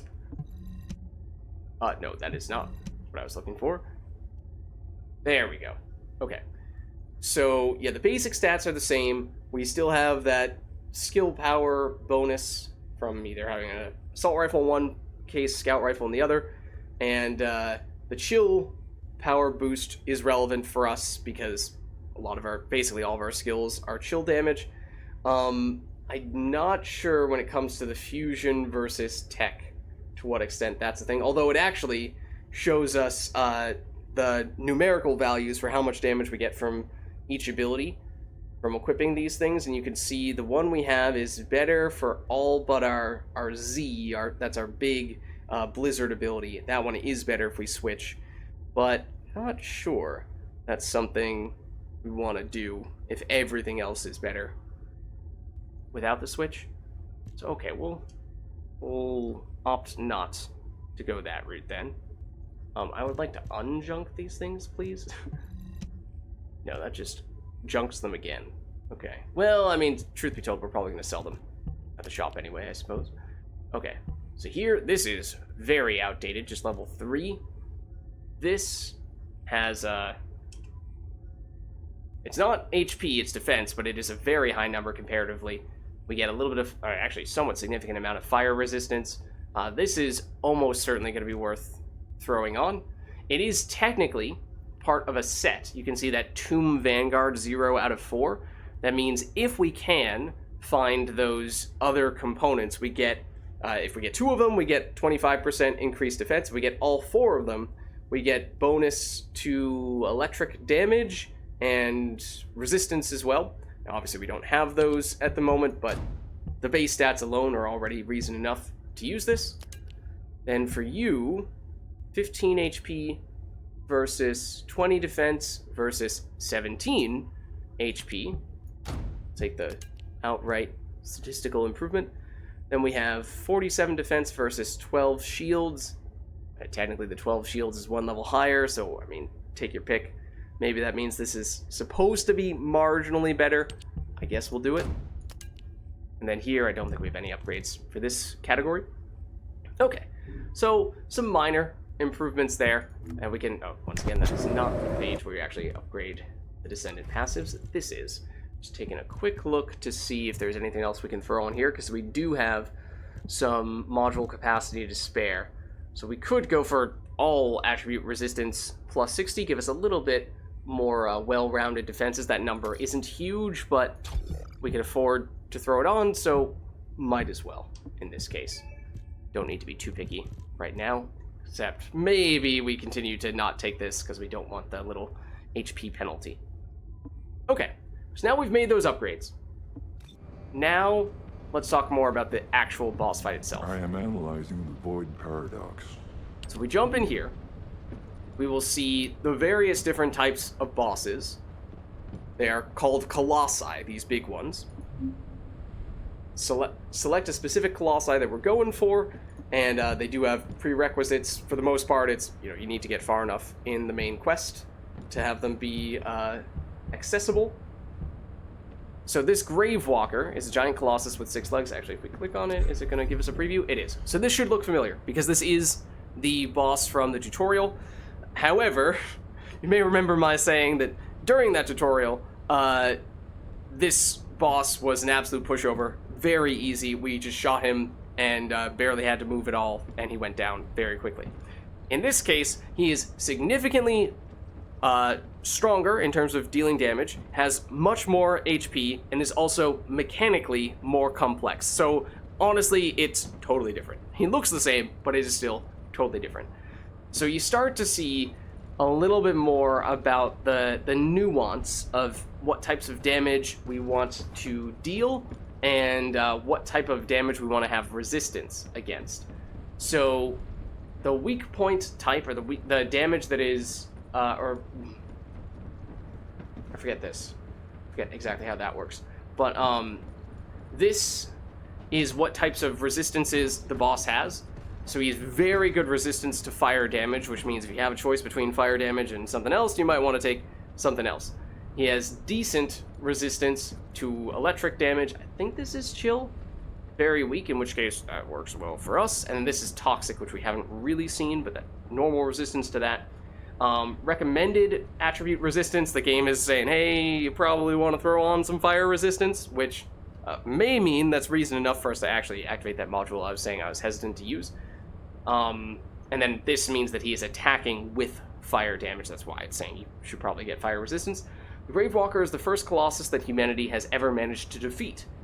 Through the study of its remains, various research endeavors have brought about rapid advancements for humanity. The prototype of weapons used by humans began to be developed, taking inspiration from the Gravewalker's design. Despite extensive research over a long period of time, the Colossus still remains a mysterious and enigmatic existence with many unanswered questions. The Gravewalker has been discovered in various forms, leading to speculation about whether they are simply variations in appearance of the same entity, or if they are derived from a common origin, like siblings. Okay, and the other thing that we can learn, or several other things we can learn from this page right here, is the destructible parts, which basically means the weak points and potentially the areas that you can jump onto to latch on with your grappling hook and do that extra damage, as it was showing us in the tutorial, and the game will almost never mention again, which is kind of weird, because it's very rare that you're going to need to do that in the tutorial, and more likely you're going to want to use it when you're actually doing these full-scale boss battles. So yeah, there will be the lighting, the lit-up eye that we saw during the tutorial that I was, for the most part, targeting, and then these little things popping out of the knee that we'll want to go for as well. Destructible when frenzied, specifically. These are removable. These are just generally destructible, so there's a little bit of a difference between those things. Don't need to worry too much about that at this stage. This is the level of the enemy, 10, which, if we looked at the level of the enemies we were facing in that previous mission for the quest, was, I think, 9, so it's still a little bit higher level. You need to have at least one person, but again, you can have up to 4, and you probably want to have 4, ideally, unless you're going out of your way to solo these bosses. And then these are some of those higher level crafting materials that I was mentioning in passing before. We got them out of some of the quests for the guaranteed drop at the end, the kind that you can only get the first time you finish those quests, and they give us a higher chance of getting some good crafting components from defeating this boss. But you'll see we have a little percentage number next to all of them, so it is still not a guarantee that we get any one particular thing. So we can talk more about that once we actually see that in action, assuming that we succeed in this fight. But let's... Oh, no, not private. Let's do public. Let's do public. Not about to try to solo this or just have friends jump in here with us. So once again, it might take a little bit of time to get a squad assembled here, but we got one pretty quickly. Take a little minute before things actually start up. You can see the level that people are, and the answer is about the same as us, if not a little bit lower, actually.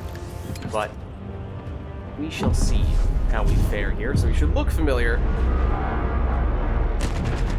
but he's gonna be a little, significantly stronger and a little more complex.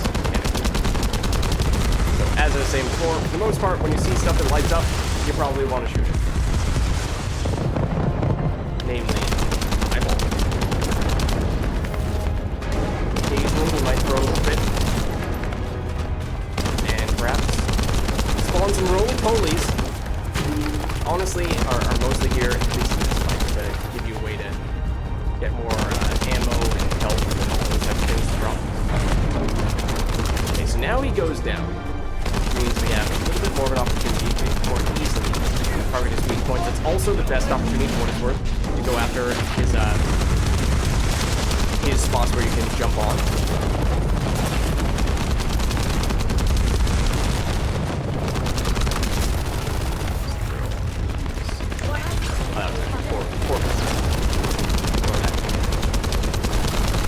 Was it? Maybe not. Grab that, actually. Might have got the opportunity to do so. Far away though. The nuance of the when you can and cannot grab onto the enemy's weak points saying, I wish it was not something that they just kept for the tutorial and seemingly the tutorial below.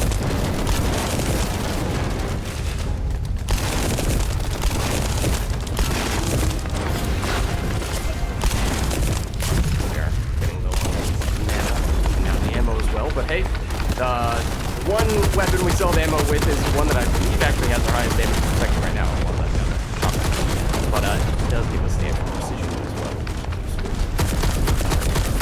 That, okay. He is in a different phase we did not see in the tutorial. He is immune to damage in this phase unless we shoot him in these little things poking out of his knee.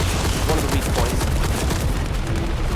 that the game was previewing for us before we got in here. As I was saying, a little bit of a difference between the different options.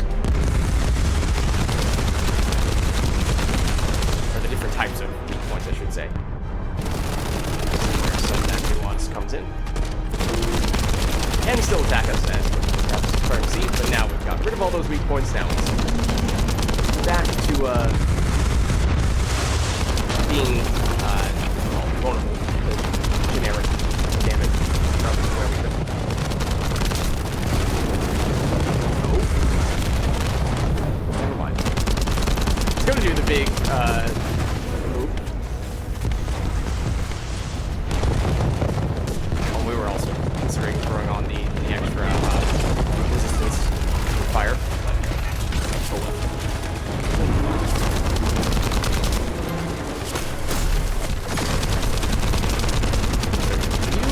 One of the best things to do when the bosses drop down like that, and that's a bit of a common mechanic between many of them, is, yes, in some cases jump up on the weak point, but also, hold on, instead.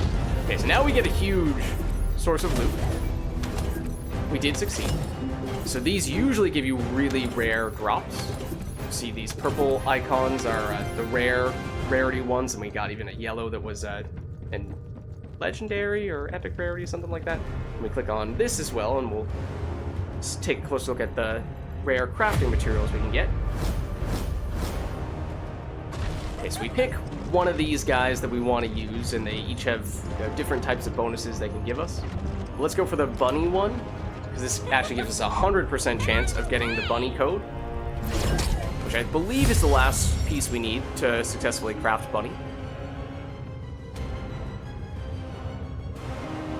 Okay, and then I think this was a little bit bugged in the beta where you could actually use it multiple times per boss run, but you're only supposed to be able to use it once, and it looks like that is now the case. So if we wanted to use the other amorphous materials, we'd have to defeat this boss again, which, I mean, we could do fairly quickly and easily. Not too concerned about that if we wanted to. This is another instance where we could wait around here for 127 seconds, or we could return to Albion, which you almost certainly want to do in this case. Also gives you, again, another report telling you all the stuff that you picked up. Most importantly, that bunny code, and this was the ultimate rarity item that we acquired, along with several other things that we may want to take. But let's carry on. Cannot rejoin once we exit. This is just regarding the battle that we just finished, so that's not a concern. But what I was starting to say right as the boss was dying was when the bosses go down, like drop low to the ground, that is either a time when you can, for some of the bosses, I believe, jump up on some of their weak points using the grappling hook. It also is a good time to just run up right close and get to one of their weak points more easily. In some cases, that might be one of the only times you can access some of those weak points, or at least safely access some of those weak points. You need information about the colossi. Okay, so we succeeded there. Good work, Descendant. The Colossus was stronger than average, and you still achieved a resounding victory.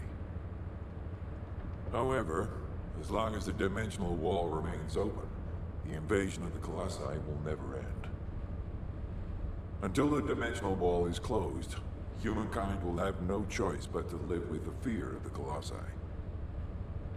Descendant, securing the Ironheart and closing the dimensional wall, it isn't just to defeat the Vulgis. If we cannot stop the invasion of Ingress by the Colossi, there will be no hope for humanity. Remember your calling. I will focus more attention on monitoring the Void Dimension. That was a job well done, Descendant. Okay. While you were intercepting the Colossus, the guide gave Enzo some important intel. But it basically, the next operation, so head back to HQ once you're ready. So, yeah. That dude, Seneca, is going to be the primary person talking to us about the bosses. You can fight the bosses basically as many times as you want, or at least you could do that in the beta, although there may have been some specific things that they were basically giving you an infinite supply of in order to make that possible, so we might double check that in just a second. Given how we used one of a few of those sort of bonus probability of getting good crafting materials things, the amorphous materials is what they're called, at the end of that fight, but we still have several more of those remaining. That's why it might make sense for us to do a few more of those fights. Now what do you want? But let's head over here, because I believe, if I am not mistaken, we now, after finishing those quests, for the main quest itself, and that specific boss fight was a part of the main quest as well, we now have all the materials required to craft Bunny, and here you see, we might have the crafting materials. It does still cost us 400,000 gold, and we only just barely have enough for that. So obviously we have some more resources, some more equipment we just picked up that we could probably sell and have a little more to spare, but it's closer than I expected that to be. And if not for the quests, we would have had to have done more of those types of boss fights and things along those lines to get the individual components that ultimately can be combined to create a new character. So Bunny is a little bit different. The game is basically making this easier for you to get her. That might end up being the case long term for some of the other characters. That's not clear, or at least it wasn't clear from the beta, because the beta ended, cut the game short and didn't go far enough along to see if there were going to be later quests that gave you rewards for other characters. But we craft that. Oh, okay.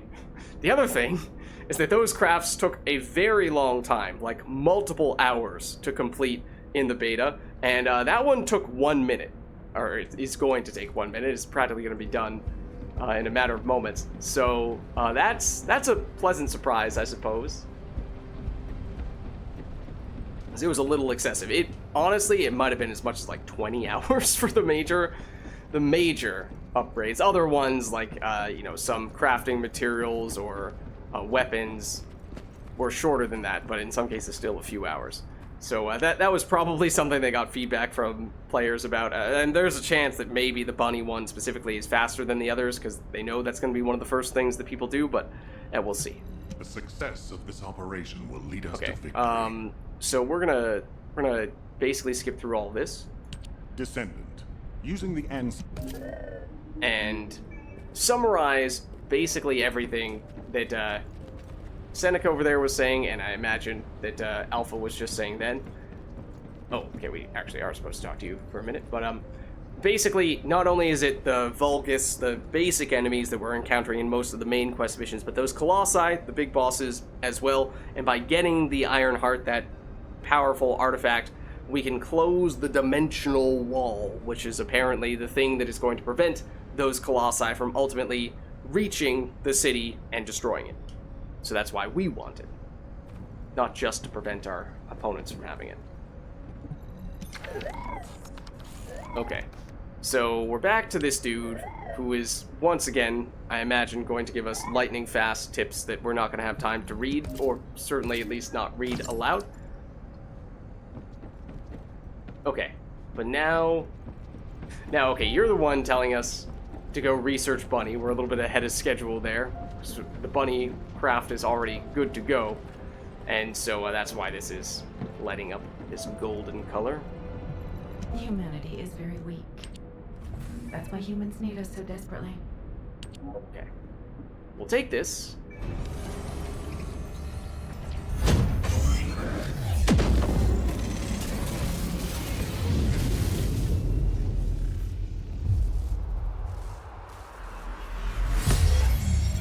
And And that means that Bunny is now a playable character for us.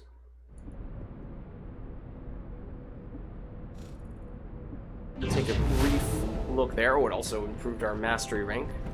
Okay. We go to the Descendant page. Now we actually have reason to go to this page. So we have Viessa, of course. We also have Bunny. Oh, this is interesting. Okay. So in the beta... Are you ready to be shocked?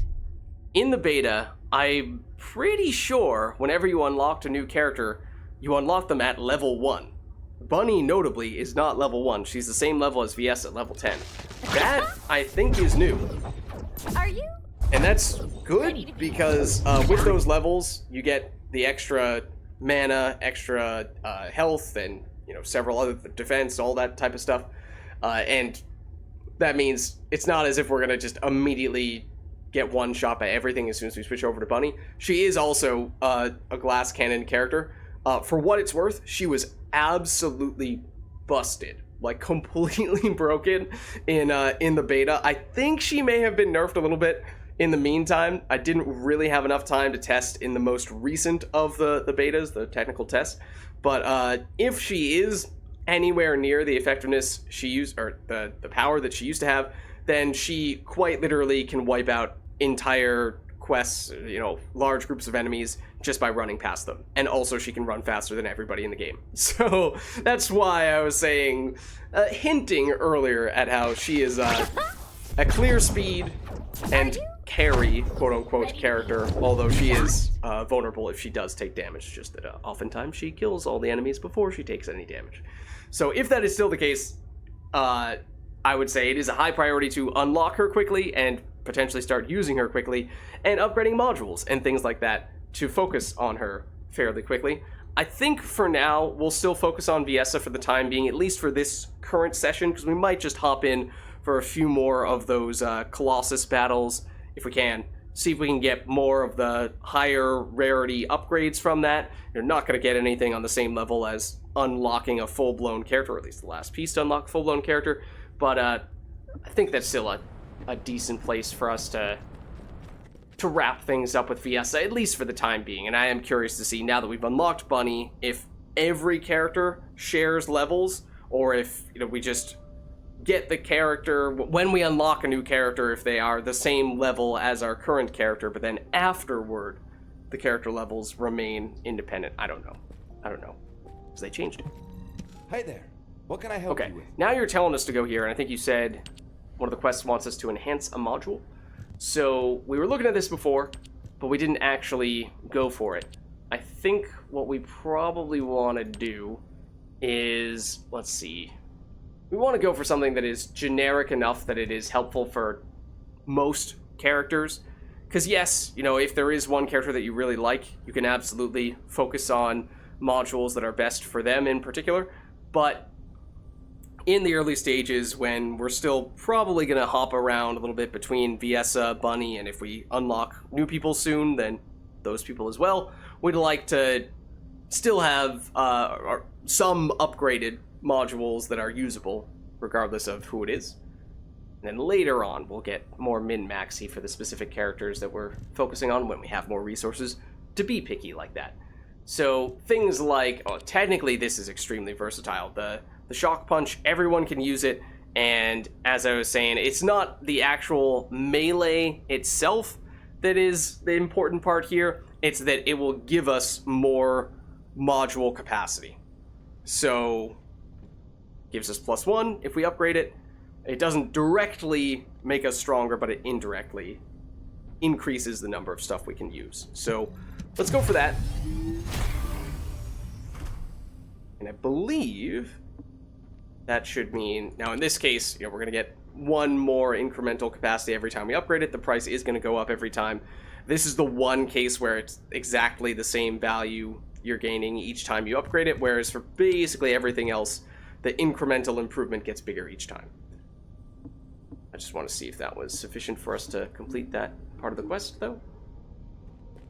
Talk to the Descendant instructor. Oh yeah, that's the robo dude. Oh, we have to talk to the instructor about a few things. Okay. We'll do that. And by do that, I mean skip through that. Complete the formal Descendant training. That's for the enhanced module stuff? Okay, well, we'll skip this. And a record has been unlocked in the process. Okay. And we've unlocked... That was the main quest, technically. So we've now unlocked a totally new area. Previously, we were in Kingston, which had separate subsections within it. Totally new area, the Sterile Land, that we can go to next. We also can chat with you about the bunny research training being completed. And if we wrap this up, that is a quest of some variety that is done. Okay. Now, we did get some extra mastery points from doing all this stuff. So we can do another Prime Hands upgrade. And this time, with this rank, we'll get several more upgrade slots for our passives, several more for our weapons, a little bit of inventory space, storage space, consumable inventory space, all this stuff. So let's do it.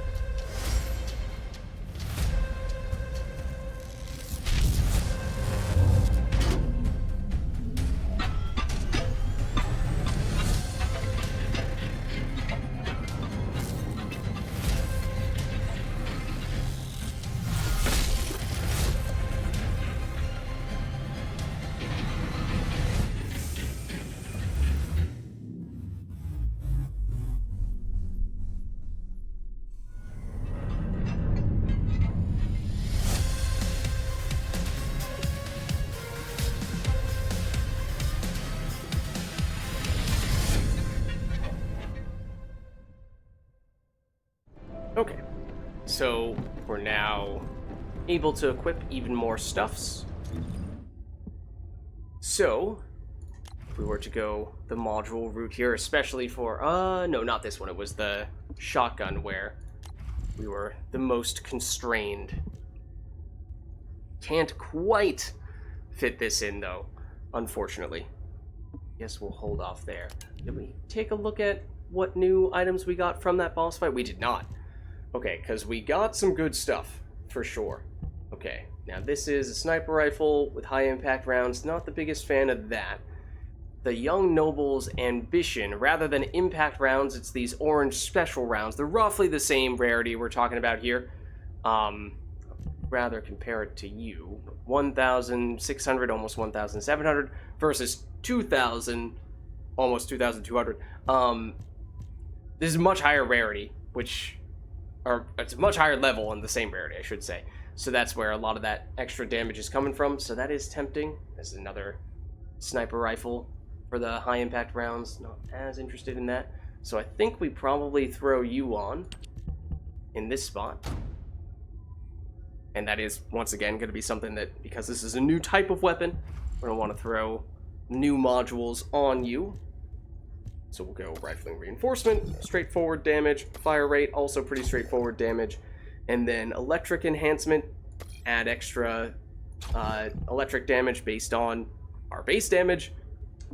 Sounds good to me, at 2.5 thousand damage per second. And now Ominous Hound is level 7. There may very well be much higher level stuff we can use now. Well, not really so much with the common round, or the general rounds, outside of this Hungry Hound, which I think is what we were looking at before, and it still didn't quite make sense for us to make that switch. So I think we might just be sticking with what we have there.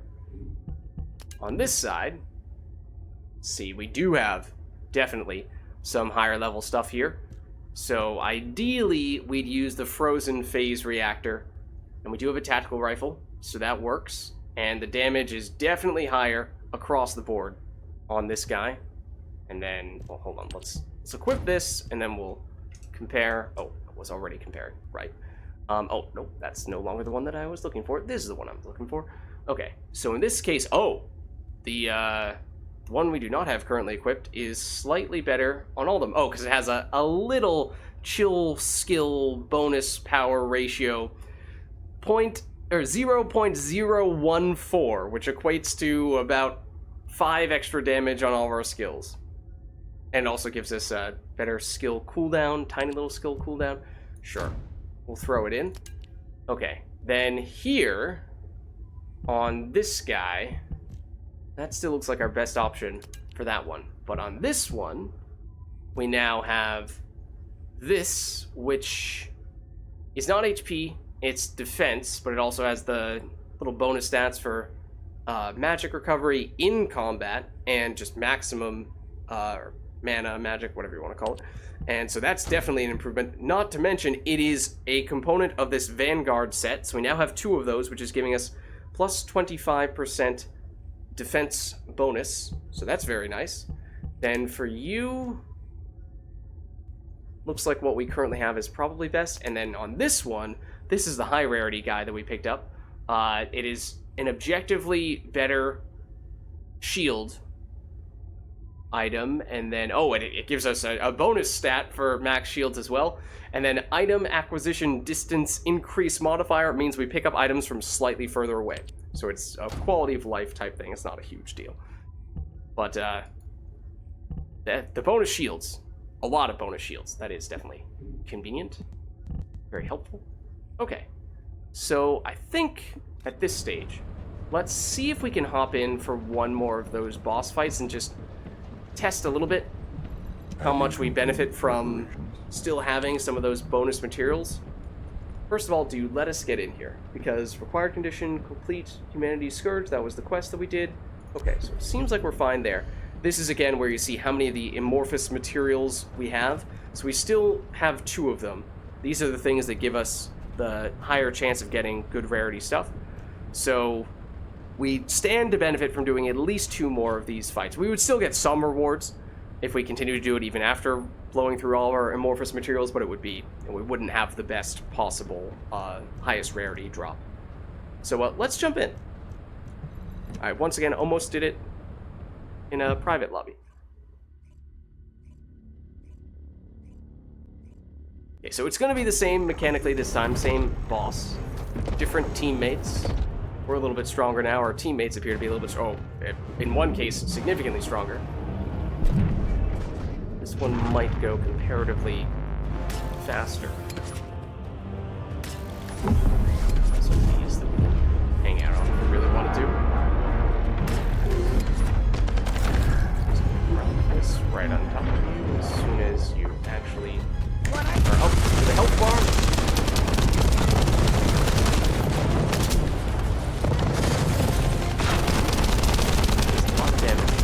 I think this guy is weak to cross damage range.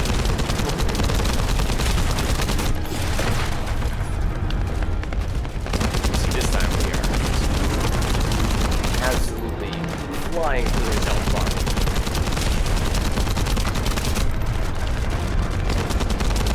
This is, of course, the weakest of the bosses, and therefore the one that will go down the quickest. One thing when you're still relatively new to the boss fights in general, but once you do get far enough along, get stronger, he will become pushable. Maybe not quite to the extent of the tutorial. Maybe, yes, still to the extent of the tutorial. Switch. Oh, okay. I was wondering if we were going to take him down quickly enough that he was going to skip his immunity phase altogether. Well, he did have one. It was awfully short. Get all this loot real quick. And again, get at least one high max rarity thing. This is the main thing we're looking for in this case. So we do still have the chance to use one of the amorphous materials. We can see what the different potential upgrades are. So Glay is another character. So this would be one of the components to unlocking one of the characters, so that might be a high priority. But then these are other components for other characters, so, you know, either way, it would theoretically be good. Oh, that's not... Wait, do I choose which... no, right, I don't click on these ones specifically. It'll be based on percentages, which one we get. Oh, okay, that was the highest percentage, I think, but it was also the one that I was most interested in getting. because that is one of the pieces for one of the characters. So once again, we picked up all the loot. We'll return to Albion. Get more details on the things we unlocked here, and it might be somewhat similar things to what we got last time, but those were high rarity things that are theoretically worth more than the other things we've gotten, so that's not a bad thing. And then we might, especially given how quick that fight was, we might just jump straight back in for another one and use our last amorphous material, see what we can get out of that one. Maybe we'll sell the scraps. I mean, I suppose we can check and see if we got any improvements here. More Hero's Scar. Oh, that is not the one that we are currently using. That's what we were using previously. And the DPS is pretty close. Oh, this one is technically better. At least purely from the listed DPS standpoint, so sure, we'll throw that on. And because it's the same type of weapon, don't need to worry about upgrading the module, or updating the modules. We have, where was it? I saw it for a second there. Magnus AA is an assault rifle that uses general rounds. So it is definitely higher rarity and definitely higher level than our current general round weapon. So it would make a lot of sense for us to use this. So let's throw that on. That is a pretty nice upgrade for us. It is a new type of weapon, so we will need to throw this stuff on. But at this point, I think we are still keeping this pretty straightforward, because I think we can basically still afford everything. Oh, I right-clicked. Okay. Reload time modifier, we were seeing... Well, it does give us extra chill damage. I think we'll take that trade-off. Chill is kind of our thing. And I think we can afford everything. And we'll also get fire damage out of this, sure. Okay, we can just barely squeeze all that stuff in. Nice. And if we did not do the Prime Hands upgrade a little while ago, we would not have been able to do all this. So there you go. It does start to make a difference now. Okay, do we have a high power round swap here? I mean, again, we could if we went for a sniper rifle. I don't generally like sniper rifles. I'm deliberately choosing not to do that. And given how we just got some nice upgrades for our other stuff, I think we should be okay there. Did we already check the... It feels like we were checking these very recently, but I suppose we can do a quick comparison. Now I'm just looking at the skill power numbers, see if anything goes up higher relative to what we currently have. This one does improve the damage slightly on our biggest skill, but it misses out on that tiny little, what was it, 0.014 chill skill power, which is why we're missing about 5 damage on all the other skills. And that might still be good enough to be a worthwhile trade-off, I guess. We also get a skill duration improvement, whereas the other one had a skill cooldown, so I mean, it's pretty similar. For some characters, that actually is an important distinction, but let's see. This is just another copy of the same thing we already have. We can see the bonus stats are a little bit different here. The defense is the same, but MP recovery in combat and max MP versus chill resistance, MP recovery in combat. Okay, so that one's the same. So chill resistance or max MP. Might stick with the max MP for now. Helps us spam our main ability a little bit more. And then here, I do not like the bonus stats. The ESIV, I don't even know how to pronounce it. Display time is, again, that sort of like alternate vision mode that for the most part, I mean, yes, I'm sure there are times when it is actually meaningful, but I don't really use it much at all. And then the bonus stats, well, there's the max HP rather than max shield. I went straight to the ESIV thing, but the max HP, again, is a higher number, but that's in large part because HP is easier to get than shields, and it's easier to recover shield than it is to recover HP, which is why shield is generally better. But I prefer loading up on the double shield bonus rather than those other things that the new one gives us. So I think we stick with what we have. And I mean, we could go here, see if we got anything new. Increased shield costs 6. We can afford 6. So I think we'll take it. Why not? It's a 15% shield bonus. Sure. Make us a little bit tankier.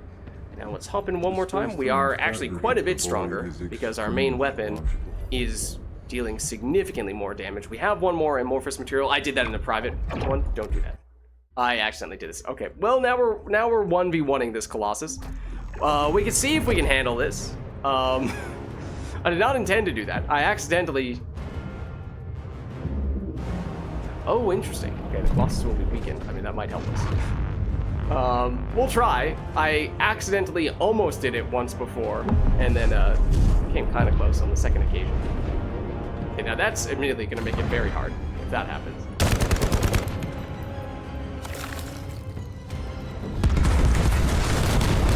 Would also help. Actually, successfully dodged. Obviously, the boss is focusing entirely on us now. Never our teammates. Downside. You can see, still dealing damage at a pretty quick rate here.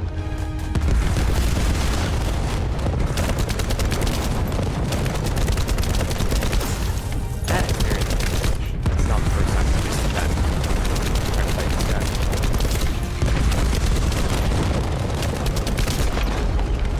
It's actually the orange means that we're dealing bonus damage, not the green. Bad, very bad time to have to reload.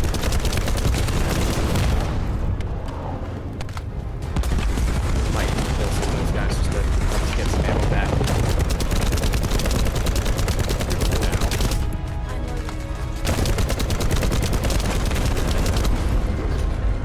Yeah, we actually got rid of that weak point because we damaged it so much.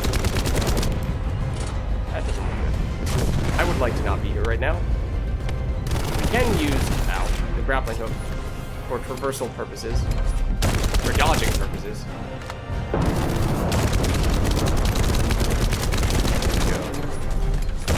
Let's see if I can grab onto it, but again, I'm not. I will readily admit I am not good at the whole timing that component. Okay, so we did run out. And there. This one is semi-automatic. It's not automatic. Ow. Also, yeah, we can do this again, so I will.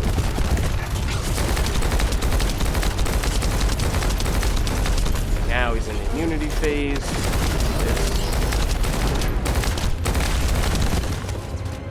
Okay, his little guy there. Starting to now hang up on us a little bit.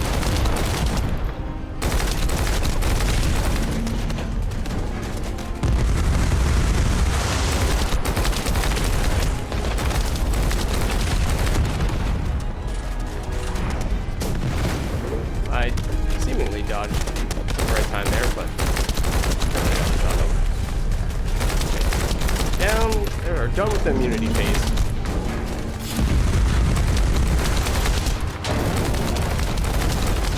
We can see a little bit more of the mechanics now that it's just us.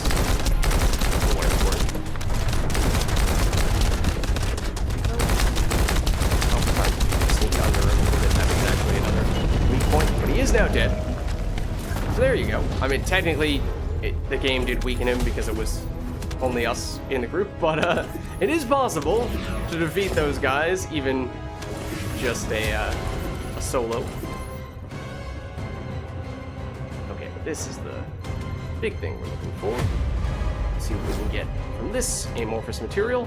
And again, small chance of us getting one of the crafting materials for the other characters, and this is in large part why it can be so difficult, so grindy to get the other characters, is some parts might be fairly easy to get, but then others you have only a 3 or 6% chance to get, so that is not the easiest thing, and we will not necessarily have an amorphous material, or the right amorphous material, to get whatever thing you're looking for on every attempt.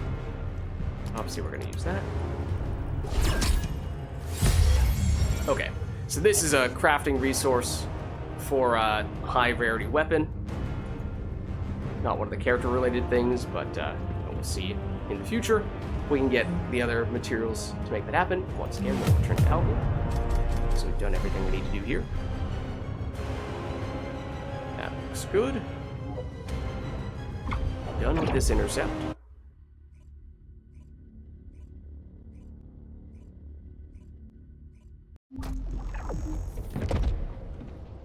Okay. And now I think we'll just take a quick look at the stuff we got, probably sell the scraps that we have left. And I think that's probably a good stopping point for us once we get there, because then we're talking about moving into a totally new area. And that, you know, feels like a good place for a start with the next go-round. So let's see. Weapons-wise, I think it's mostly the high-power rounds that we could stand to benefit from. And mostly seeing the sniper upgrades there. Unfortunately, not getting much in the way of shotguns out of this encounter. Now, we do have the Young Noble's Ambition with 2,226. Oh, well, we have the comparison right up here, so that does help. Or actually, no, that's... Wait. Which one is equipped and which one is... Oh, well, that's why. That's why the numbers weren't lining up. It was comparing it to the Magnus, a totally different weapon. Okay, that makes more sense now. Okay.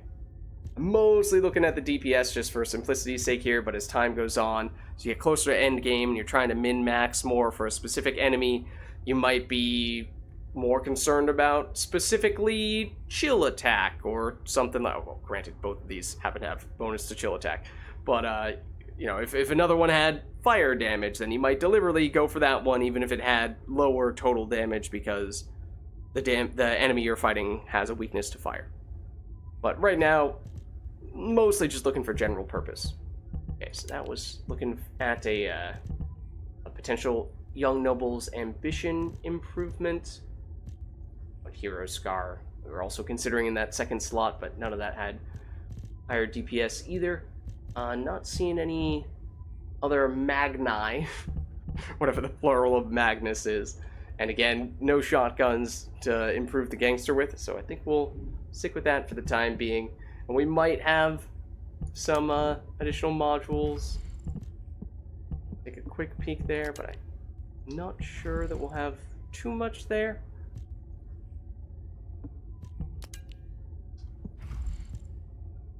Well, we do have some here, but we can't afford it. And then here, yeah, more the same. Well, we can't afford these things. This is the one thing we don't have equipped, but we're deliberately saying that's probably not the right fit for us. This stuff, check. Again, looking at the skill power when equipped is the primary thing I'm looking at here, because that's sort of the end value that we're looking for. So I'm mostly just cutting straight to the level 10 ones. Oh, and this we should also sort by probably level for ease of checking. Guessing it's going to be mostly these frozen ones that stand the best chance, but this is probably the one we were looking at before because those numbers look familiar. Yeah, I think we're liking what we have there. Then we did get a new higher rarity version for this upgrade. It is not part of the set, so we'd miss out on that 25% damage bonus, so I'm thinking this probably isn't worth doing. Granted, it does have a lot of base defense, and then easier time picking up resources and shield recovery when we're outside of combat. That just doesn't feel like that's as important to me. And for this one, did we see this before? We might have just gotten this. It's an alternate version of the same type of thing. It's just the bonus stats that are slightly different. We're talking about MP recovery in combat and max MP versus a higher MP number and higher MP. Okay, it's just objectively better across the board? Sure. Why not? We'll take it. Okay. Nice. So in that case, I think we'll just probably sell the things that we have remaining here. Again, we technically can break them down for scraps, and it gives us a little bit of crafting materials that can be used for purchasing some of the more complicated crafts from the same NPC we got Bunny from. You already look fine. But I think, I'm gonna make you at look least for fine. now, we'll probably, I think, mark all of these as junk. And then sell all of them. And at this point, okay, it's almost 8,000. If you remember, it was what, like 200,000, maybe even 400,000 to craft Bunny.